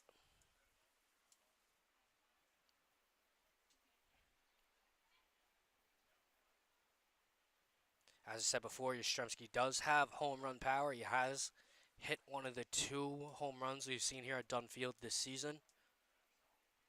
And that one is outside, and that count will go to 3-0 now. We should see a green light here for Yastrzemski to hit, with the score being what it is. And that one is outside, so that'll be a walk for Yastrzemski. And that will bring up Zach Nelson, the DH.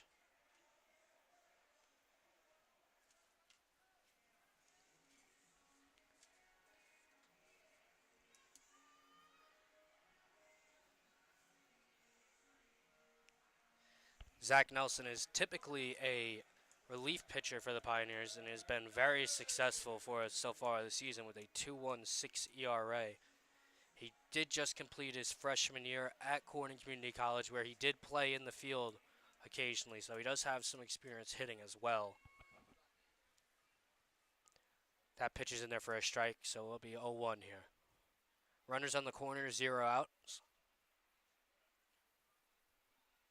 And the pitch from Braun is up high. I don't think Yastrzemski has the speed to steal here. He has 0 on the season, so that one bounces in as it'll be 2-1. With 0 outs, I'd be surprised if they gave him the sign to steal second here.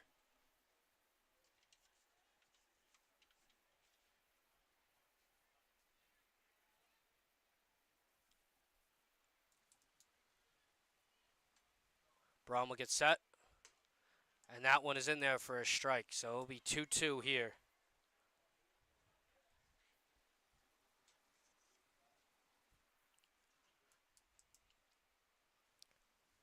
This will be a big strikeout for Braun if he can get this next strike.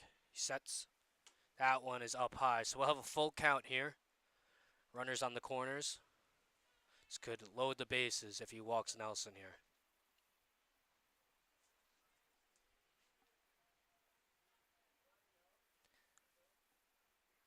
Braun looks at first in the payoff pitch. That one is fouled. Nelson will stay alive. That one just caught the edge of Nelson's bat. Was sent back behind the catcher. So we'll go 3-2 all over again. With Braun being leader in the game, being able to take these long at-bats is crucial.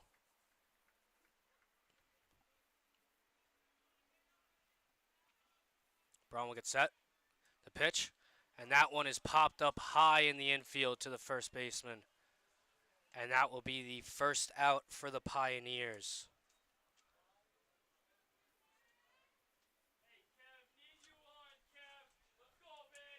And now Kevin Serrano will be up. He struck out in his first at-bat. As I said before, normally a pitcher, but Serrano did hit last night. Just looking to keep the bases moving here for the Pioneers. Braun gets set. And the pitch. That one will be inside for a ball one.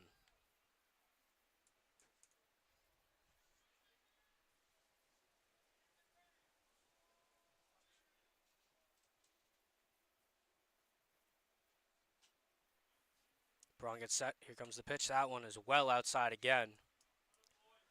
2-0 count. The way Braun has been pitching this inning, it is smart to stay patient at the plate here because he has not been able to find this the strike zone like he has in the first 4 innings.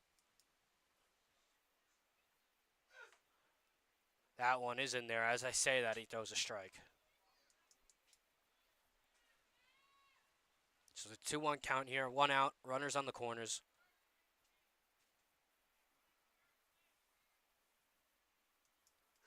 Braun gets set. Looks off first.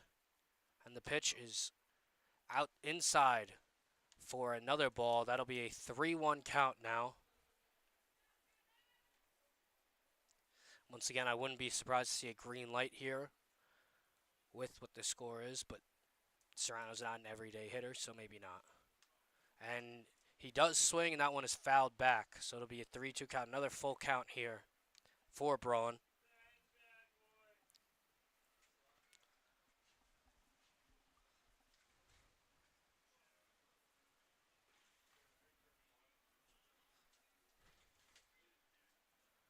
Braun gets set here.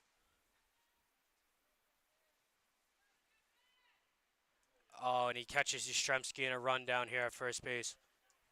We will score the run, though. So number 22, Nick Basaccio, will score while Yastrzemski gets caught in a rundown at first base. So if there was ever a good time to be caught in a rundown, that would be the one because we were able to score the run. Now it'll be a 3-1 count with 2 outs, no one on. And it'll be 9-2 in favor of Syracuse.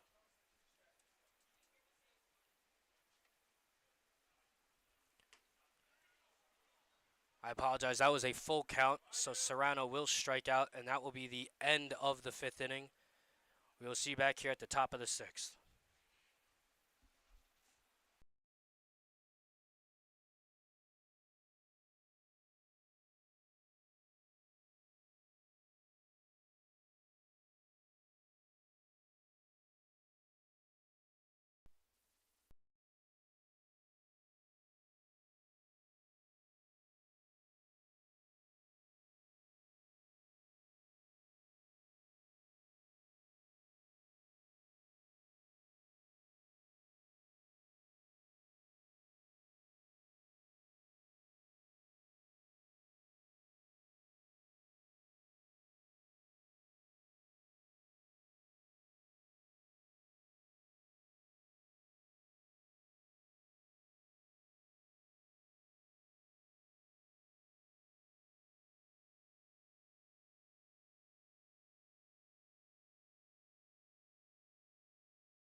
Welcome back to Dunfield here for the top of the 6th inning.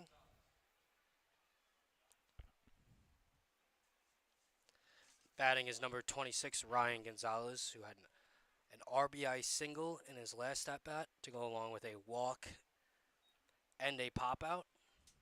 That one will be in there for a ball. Once again, it is Kevin McGovern out here, number 71 for the Pioneers. Gonzalez steps out.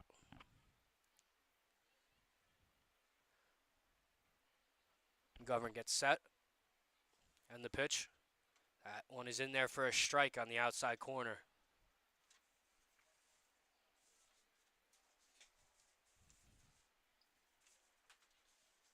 McGovern gets set again here.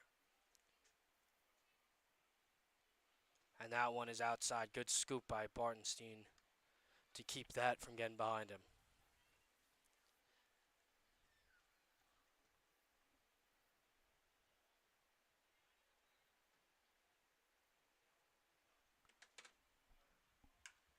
That one is hit hard, and it will stay fair down the left field line. Charnetsky out there throwing to the pickoff man, and he will be in there safe at second base. It's a double for Ryan Gonzalez.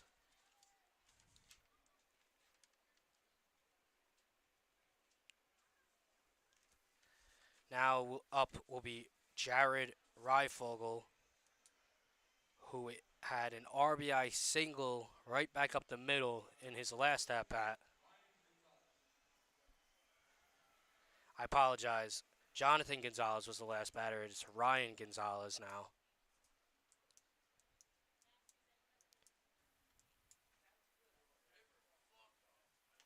That will be high from McGovern for ball one to Ryan Gonzalez.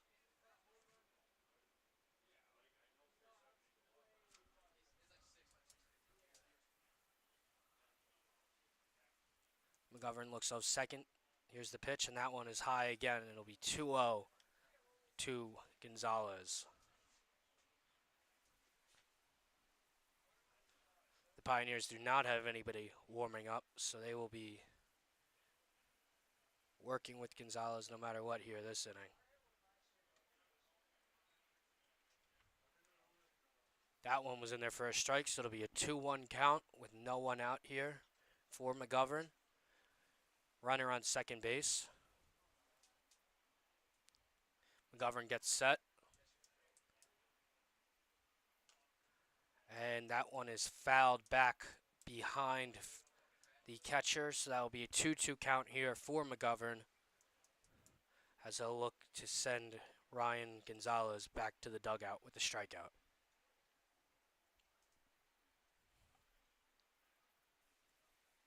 McGovern gets set, looks back to second. And that one is sent foul down the first baseline. Ryan Gonzalez doing a good job fighting off these pitches from McGovern to stay alive here. Saltcats have had plenty of tough at-bats today, trying to work deep into the count against these Pioneer pitchers. Pitch from McGovern. That one is high for ball 3, so we'll have a full count here with no outs.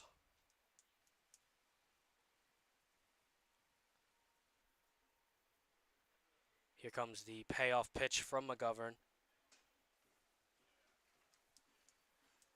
And that one will be high also, so that'll be a walk for Ryan Gonzalez. And we'll have runners on first and second with no outs here in the top of the 6th.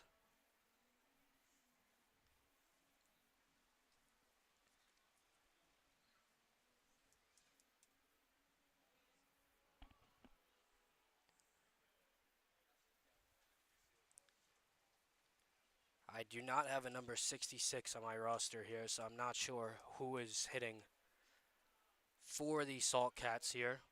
But that one is in there for a ball.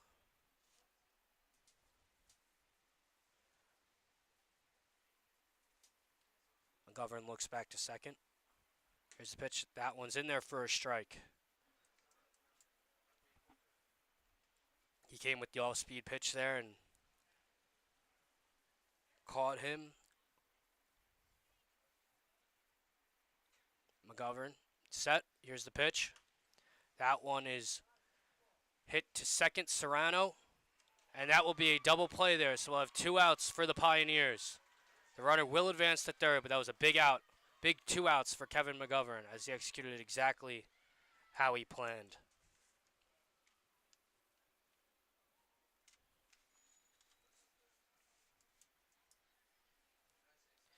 Now up will be number 9, Matthew Stokes,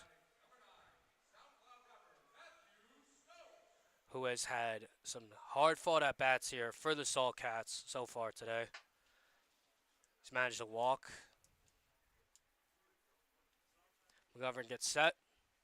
That one's in there, swing and a miss. That'll be strike 1. Once again, 2 outs, a runner on third base. This is a big at-bat here. McGovern gets set. That one is outside. Bartenstein tried to frame it, but it was a little bit too far for the umpire to let that one go. McGovern no longer has to pitch out of the stretch because the base steal threat is not imminent. That one's in there for a strike, so we have a 1-2 count with 2 outs here. McGovern gets set. That one is high, so that'll make it a 2-2 count against Stokes. As I said before, Stokes said tough at-bats. Seems like a tough guy to strike out. He does have a pitch to play with here. He could throw one outside the zone, try to get him to fish, which is what he did, and he swings and misses. That is strike 3. McGovern strikes him out, and we will be back here for the bottom of the 6th inning.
Welcome back here to Dunn Field for the bottom of the 6th inning. Leading off for the Pioneers is Brody Bartenstein. After that pitch, it is now a 1-1 count. In his last at-bat, he doubled down the third base line and came in for the Pioneers' only run so far here today. Take that back. One of the 2 runs they have today. That one's outside again. That'll be a ball.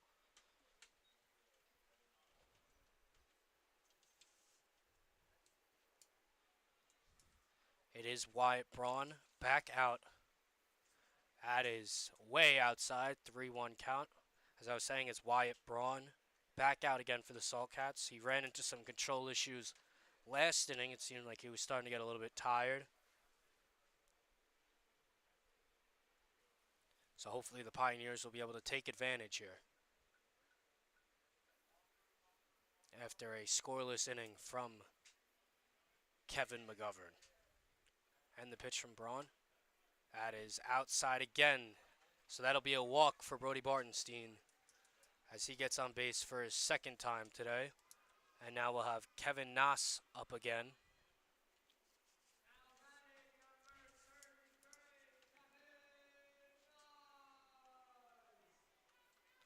Last at bat, he grounded out to short. That was his second time grounding out to shortstop today, but he did advance Bartenstein, so it was a productive out for the Pioneers. Braun gets set. That one is high once again. That's another ball.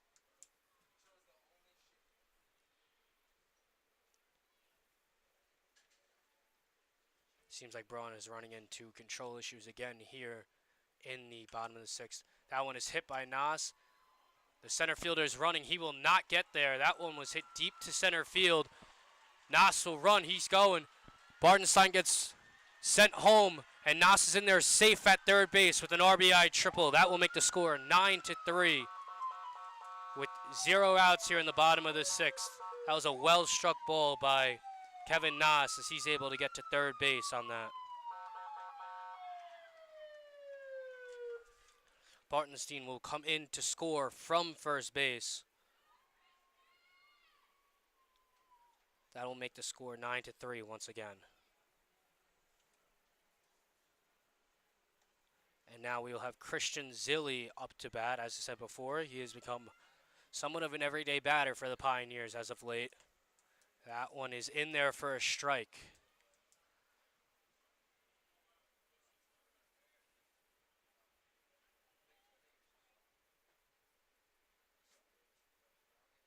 Braun gets set. That one is sent foul by Zilli. And that will make it a 1-2 count here for Zilli. Still no outs here in the bottom of the sixth for the Pioneers. Kevin Nass is on third base after that RBI triple. Zilli hits one to right field. That one will be caught, but it does look deep enough, and Nass will get home. And that will make the score 9-4 as the Pioneers are able to rally and put 2 in here in the bottom of the sixth.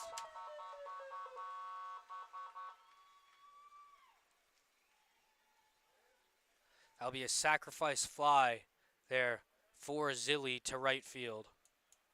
And now there will be a mound visit for Wyatt Braun.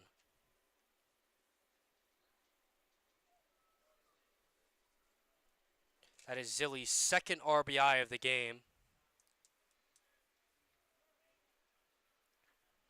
The Saltcats will be making a pitching change, so we will be right back after the conclusion of warm-ups.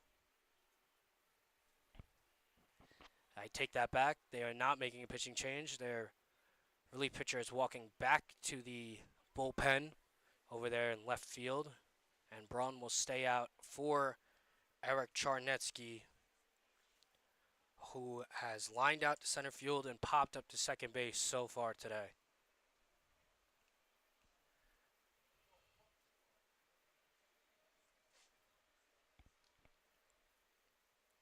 Pioneers have been able to get to Braun these last few innings.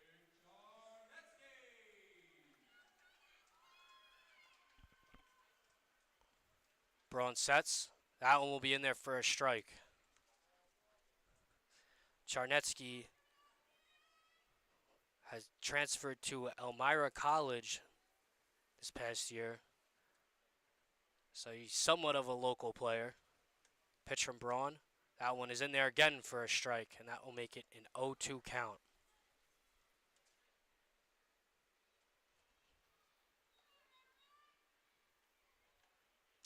Braun gets set. And the pitch, that one is outside, but called strike 3. That is a bad call by the umpire. That was well outside. It looked like it caught the other side of the batter's box. But Joseph Kelton will now be up with 2 outs and no one on for the Pioneers. That was a terrible call by the umpire. That one was well outside. Braun gets set. That one's outside. The exact same pitch. He calls it a ball this pitch, so the count will be 1-0. Once again, 2 outs here for the Pioneers. No one on. Braun gets set. That one is swung on and missed by Kelton. 1-1 count here. Braun seems to be able to find the strike zone again after that mound visit from the Saltcout's manager. That one is low for a ball. 2-1 count here. Braun gets set, delivers. That one is hit to left field by Kelton. It looks like that will be a routine flyout, and that will be the 3rd out for the Pioneers. We'll see you back at the top of the 7th.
We are back here at Dunfield for the top of the 7th inning.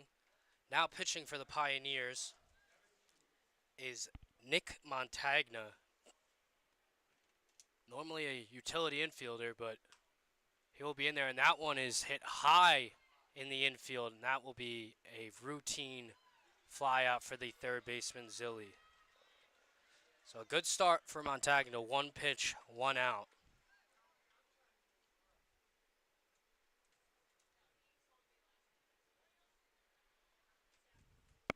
Now batting is number 12, Christopher Carson.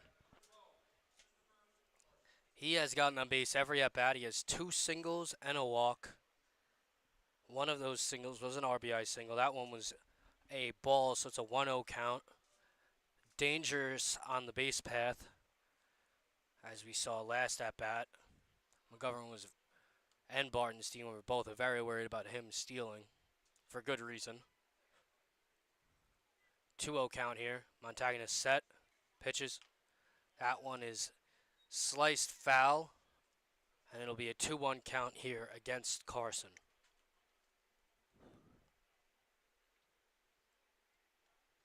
Once again, Montagna normally just a hitter, but does not seem to be lacking any skills at the mound here. That one is hit to short, and it will get through. That will get past Bisaccia at short, and that'll be a single for Carson. So his third single of the game. And batting now will be Christopher Hallcraft.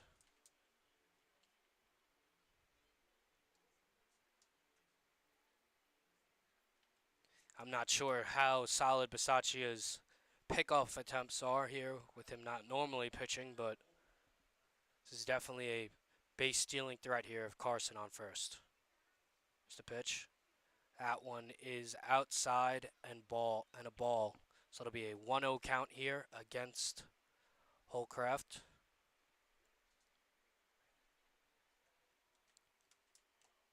That one is swung on and missed by Hallcraft. That'll make it a 1-1 count here for Montagna.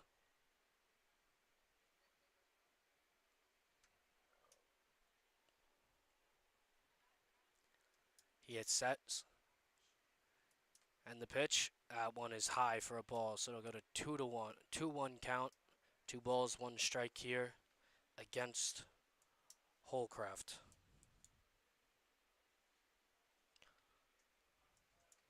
Hallcraft had an RBI single earlier in the game and then hit a pop out in foul territory in his last at bat. It is now 3-1 with 1 out and a runner on first base for the Saltcats.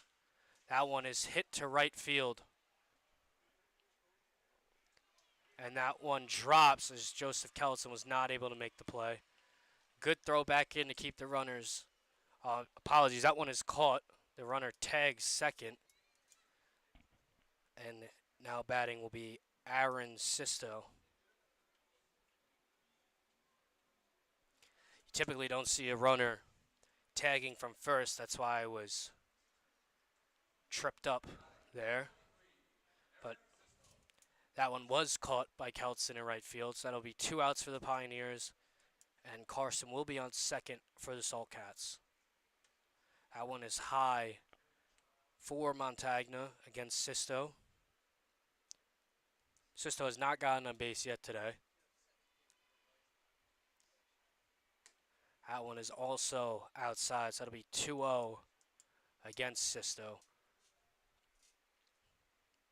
With 2 outs here, he really doesn't have to worry about the runner on second. He can just focus on the batter and get this out and get out of the inning. That one is sent foul, and it'll go out of play, so it'll be a 2-1 count here for Montagna.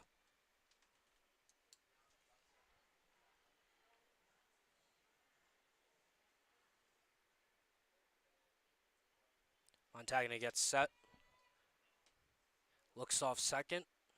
Here's the pitch. Check swing, called a ball there. Looked like it was in the strike zone, but we'll go to 3-1 here against Sisto.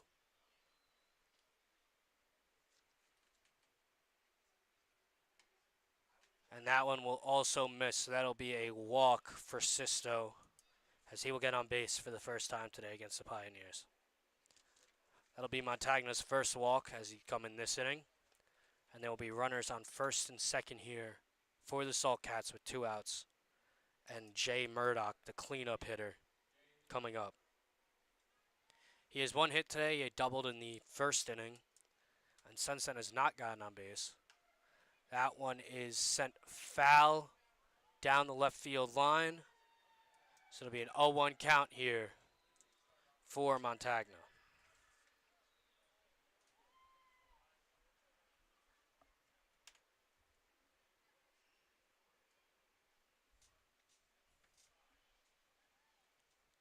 That one's in there, and it is high. That'll make it a 1-1 count. Runners on first and second here with 2 outs, so the Pioneers do have the force out at third base as well as second and obviously first. That one is upstairs again. That'll be another ball, 2-1 here against Murdoch. For a guy who doesn't pitch every day, Montagna does seem to have pretty good stuff here off the mound. That one, as I said, is high again for a 3-1 count.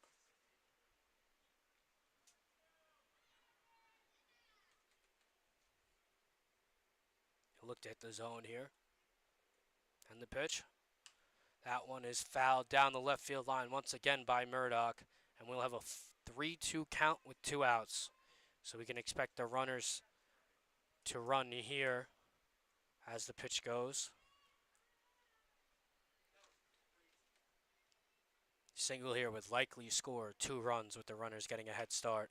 And that one is hit to Serrano, who makes a good play at second and botches the throw to Yastrzemski. And the Salt Cats will score a run.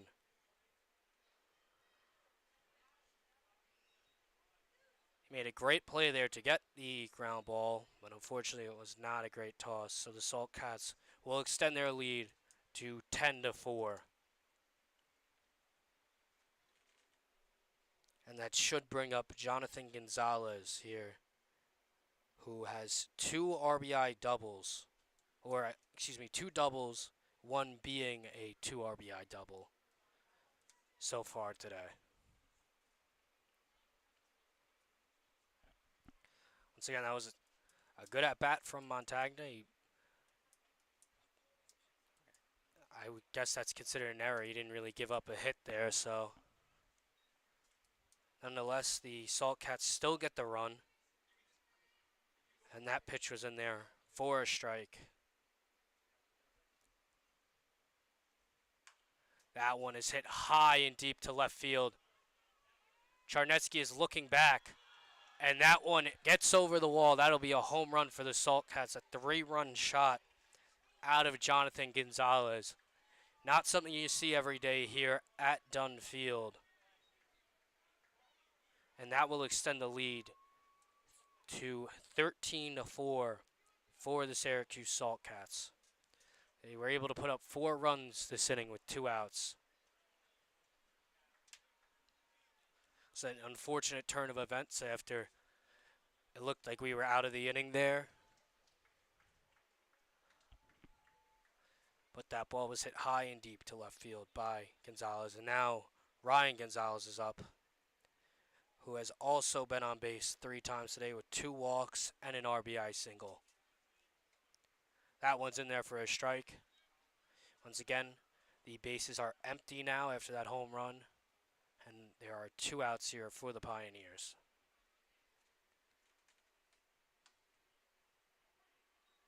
That one's also in there. We have an 0-2 count here now. Montagna will look to send them back to the dugout with the strikeout here. That one is inside for a ball. That'll be a 1-2 count. He tried to go with the off speed out of the zone, but Gonzalez was not going to chase. Montagna gets set again. And the pitch. That one is hit softly to short, and that takes a tough bounce off the glove of Nick Bisaccia. And he will get, and Gonzalez will be safe at first.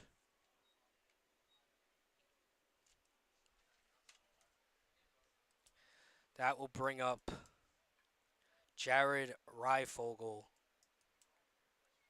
who has 2 singles but has also hidden into a double play here today. So, of course, we don't need a double play with 2 outs, but a ground out would also do. And as I said, he hits into a ground out up the middle, and Bisaccia is able to step on second for the force out, and we will go to the bottom of the 7th.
Syracuse Saltcats have brought in a new pitcher. Again, we weren't given a full roster, so I'm not sure who it is, but batting for the Pioneers is Nick Montagna, who just pitched last inning, and as he hits one foul back behind the catcher, so it'll be an 0-1 count.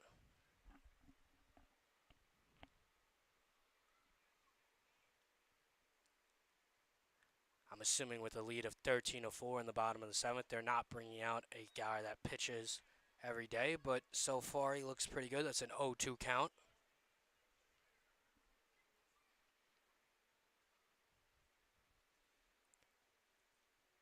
That one is outside to Montagna, so it'll be a 1-2 count here.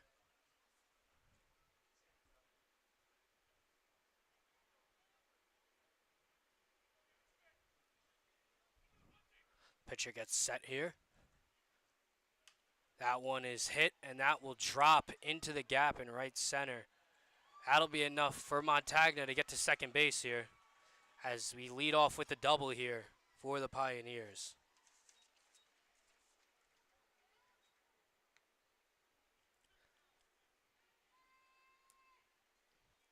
Coming up will be Nick Bisaccia, the shortstop. He has gotten on base both times he's been up today with 2 singles.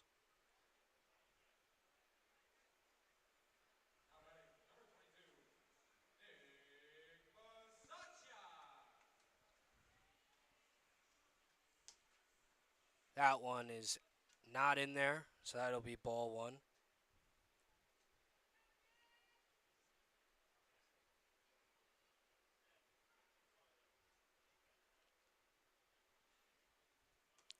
That one is in there for a strike. I just looked for the Saltcats roster. I do not see a number 89 on there, so I'm really not sure who this is now. Could be Joe DeGroat, number 88. Here comes the pitch. That one is hit hard to the third baseman, who makes a good play. So that'll be a line out to third base for Bisaccia. Montagna is able to get back to second base without the double play, so that will bring up Griffin Yastrzemski, who has also gotten on base both at bats so far today with a single up the middle and a walk. Yastrzemski playing first base today for the Pioneers.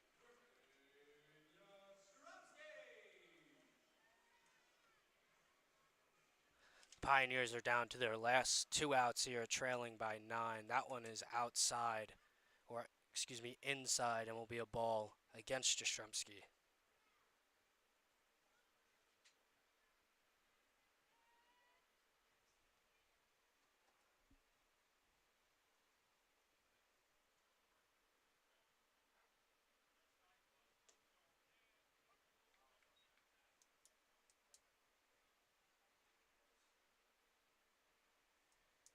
That one was in there for a strike. That'll be a 1-1 count here with a runner on second and 1 out for the Pioneers. Pitcher gets set, and he attempts at a pickoff, but his second baseman and shortstop were not ready, so it'll be no throw, and it'll step off.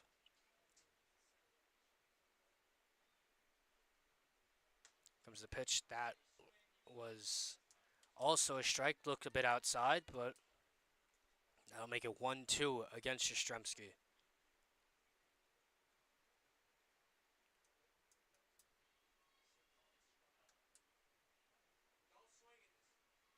The pitch, and that one is outside. Very similar to the last pitch, but called a ball this time, so that'll be a 2-2 count. It's again with a runner on second. Chance for an RBI here for Yastrzemski.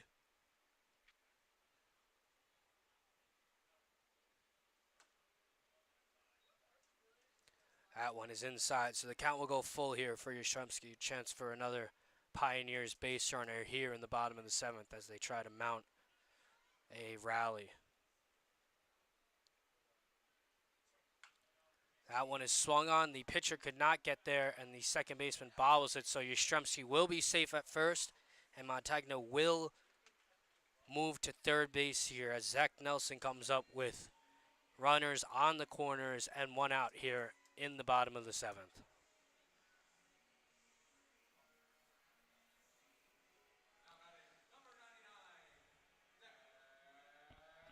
Seemed like Yastrzemski would have been safe there even if it wasn't for the bobble by the second baseman.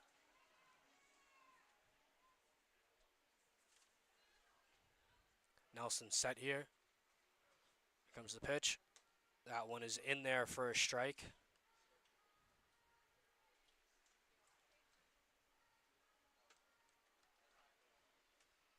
Gets set again with chance for RBIs here for Nelson. That one is outside for a ball. Good job by the catcher to keep that in front of him, as a pass ball will be a run here for the Pioneers.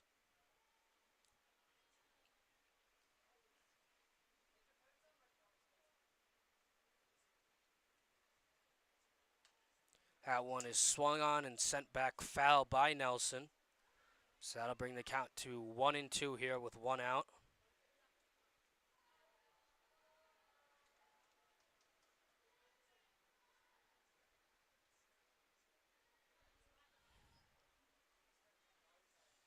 And the pitch here in the 1-2 count. Yastrzemski steals, and that will be sent out to center, where it'll be caught, but Montagna will be able to tag up, and we will score a run. So that'll be 13-5, as we're able to get one back against the Salt Cats. Yastrzemski was also able to get back to first. So that will only be one out, even though he stole. He was stealing, so he was not picked off at first.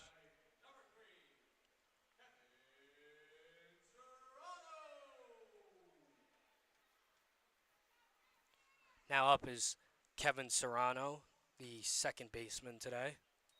He struck out earlier in the game. The Pioneers are down to their final out here, so hopefully Serrano could do something and continue to mount a comeback against the Salt Cats.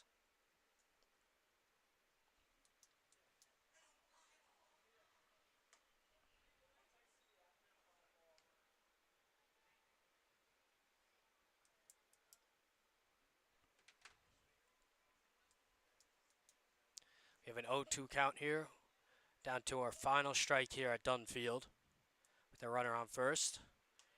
Serrano sends that one back into the stands, and he will stay alive here. Once again, an 0-2 count after that foul ball. Seemed like a defense swing there just to keep the at-bat going.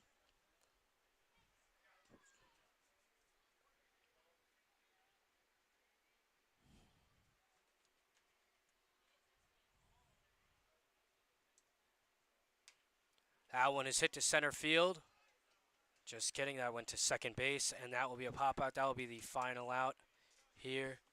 Due to an interleague game, this game will end after 7 innings, and the final score is the Syracuse Salt Cats 13 and the Elmira Pioneers 5. Thank you for tuning in, and we will be back here at Dunfield tomorrow for a doubleheader at 5 o'clock against the Geneva Red Wings.